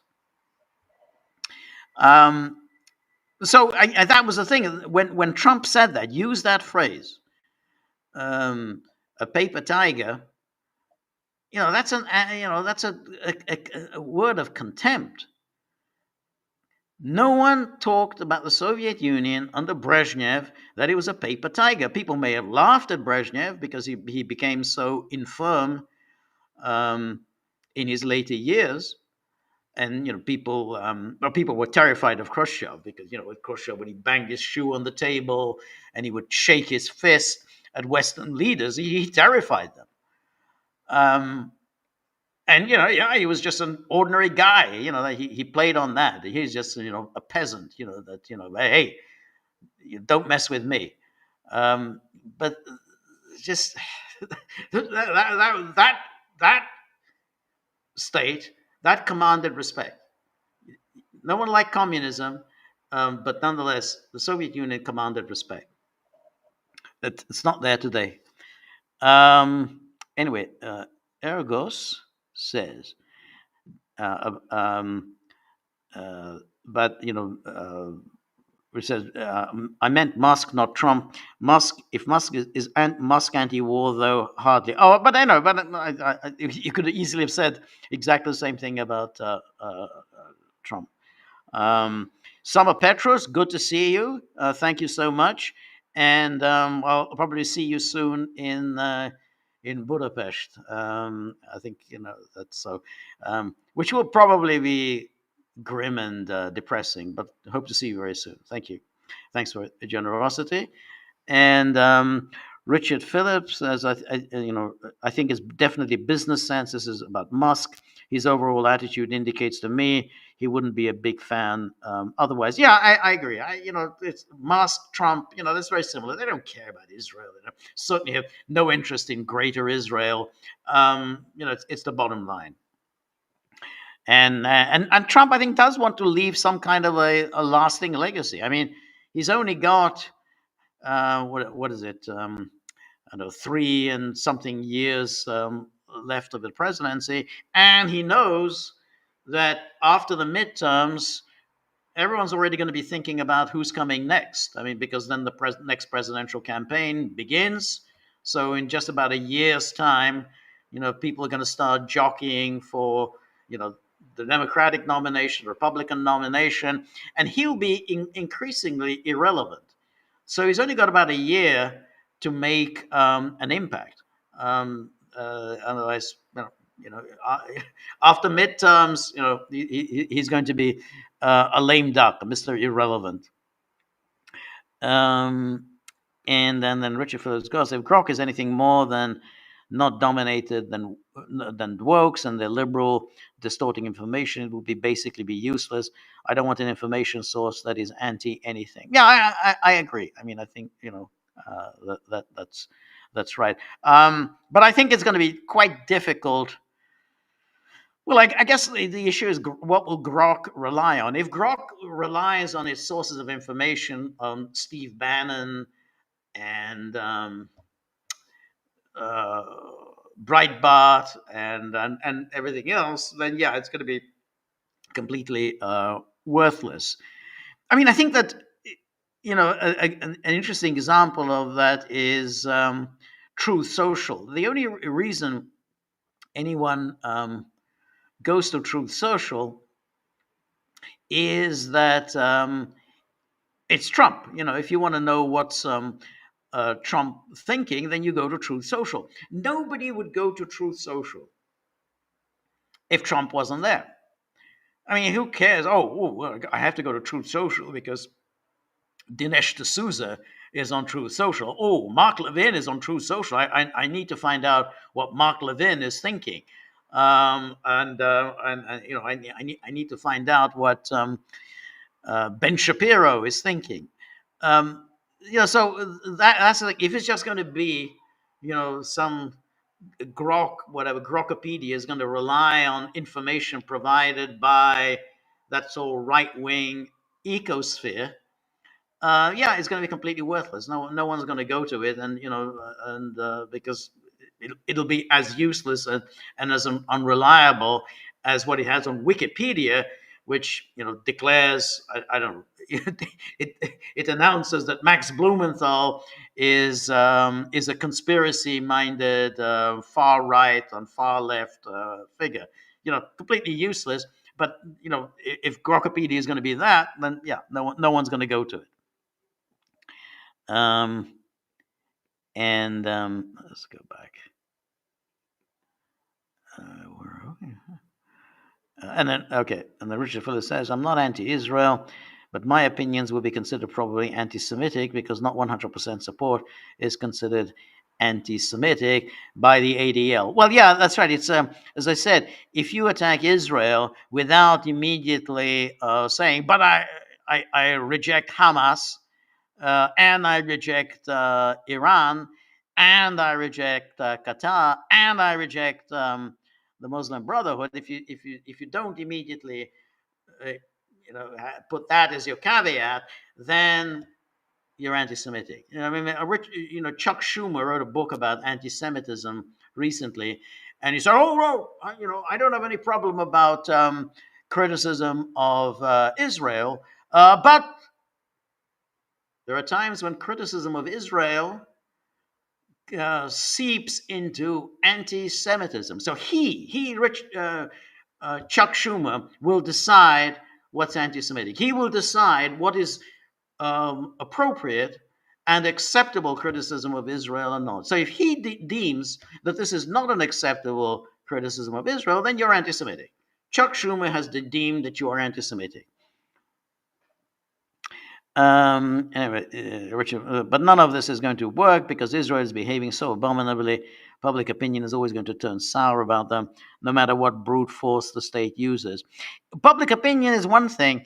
The people with power is something else. And I think we're getting more and more in sort of modern democracies, the increasing disjunction between public opinion, what the popular opinion, what people think, and what elites think. I mean, it was always thus, but now it's become quite extreme, and so it doesn't really matter what the people may be thinking. What matters is who wields the power, and that's why we've said it many times here on the Gaggle that.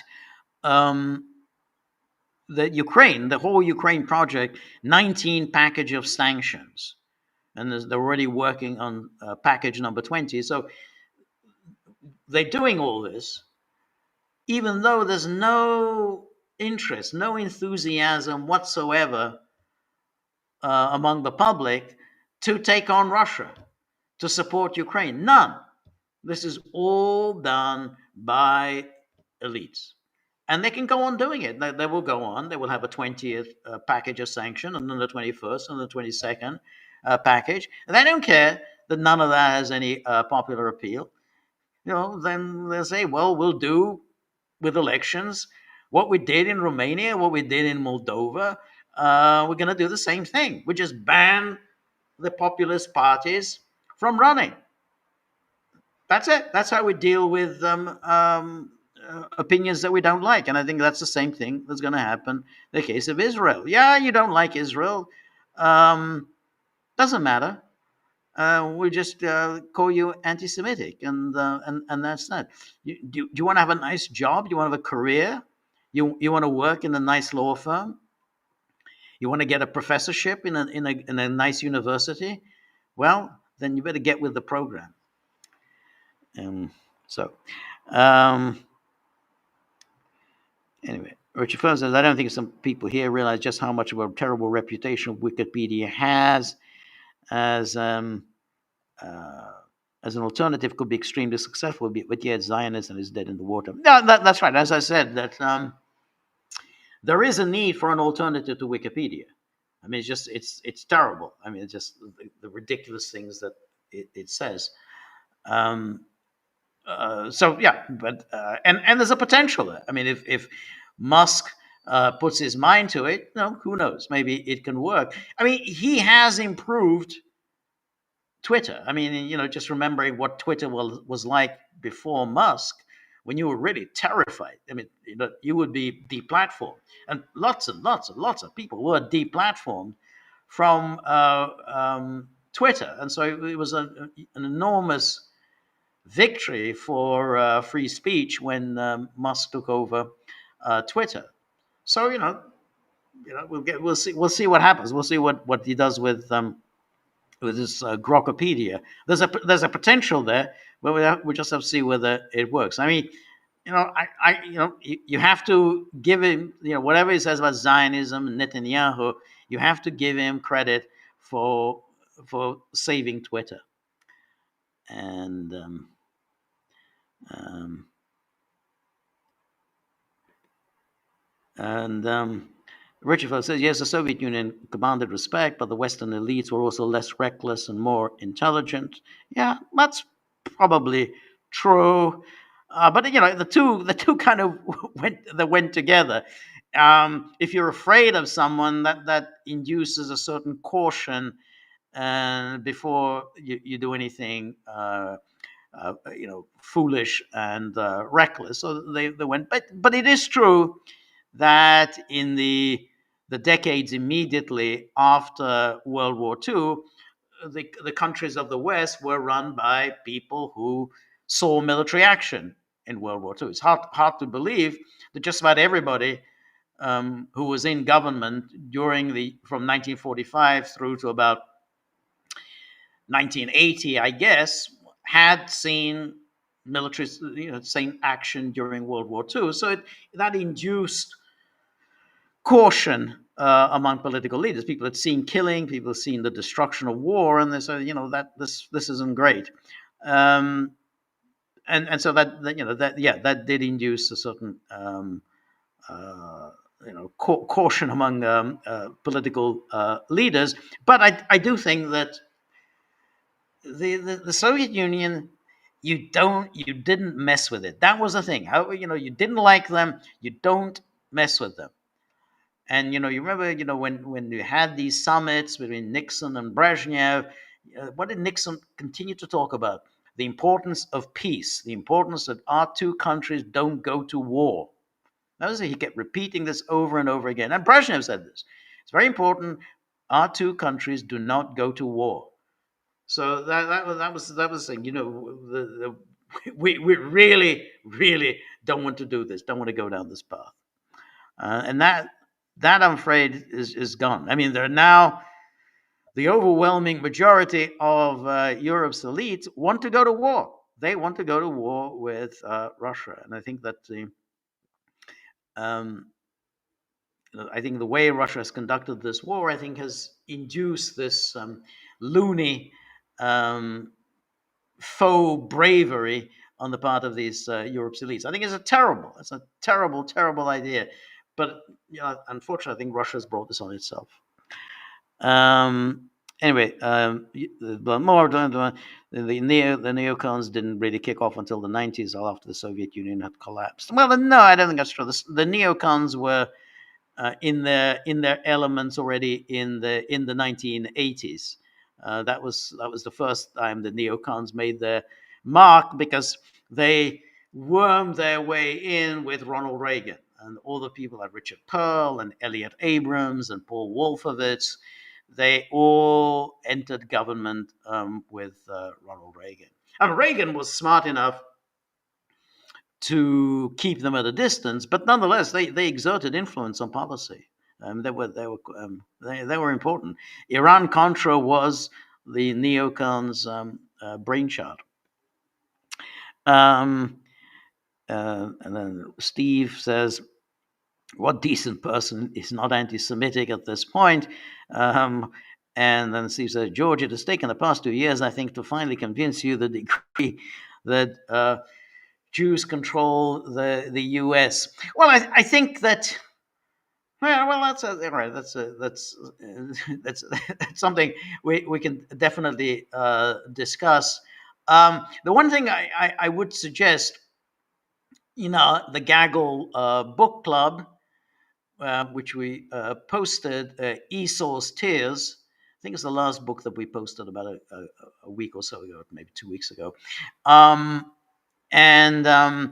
it's a very interesting book about the, um, the rise of anti-Semitism in the 19th century, and the book was quite controversial. It was, though, written by an academic and so on, but his thesis was that the anti-Semitism was a rational response to the sudden, rapid, dramatically rapid rise of Jewry in Europe. So suddenly, institutions had came to be dominated by Jews. The legal profession, the academy, the arts, and this really just and particularly the world of finance.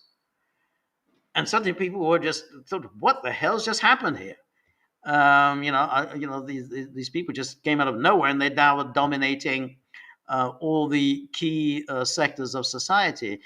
And so the point why the book was caused controversy is that mainstream historians and mainstream political discourse was, say, presented the Jews as victims. Oh, the Jews are just victims, horrible, horrible anti-Semites everywhere, and they were just living in dread of the anti-Semites. But said, no, on the contrary, the 19th century and the 20th century saw an explosion of Jewish domination of social and economic and political life in Europe, and people responded to that because this was sudden and it came out of nowhere. And then to top it all off, all the radical movements, the anarchists, the socialists, and everything, they were also Jews, which led to people thinking, hey, there may just be a conspiracy here. You got the finance capitalists throwing us out onto the street on the one hand,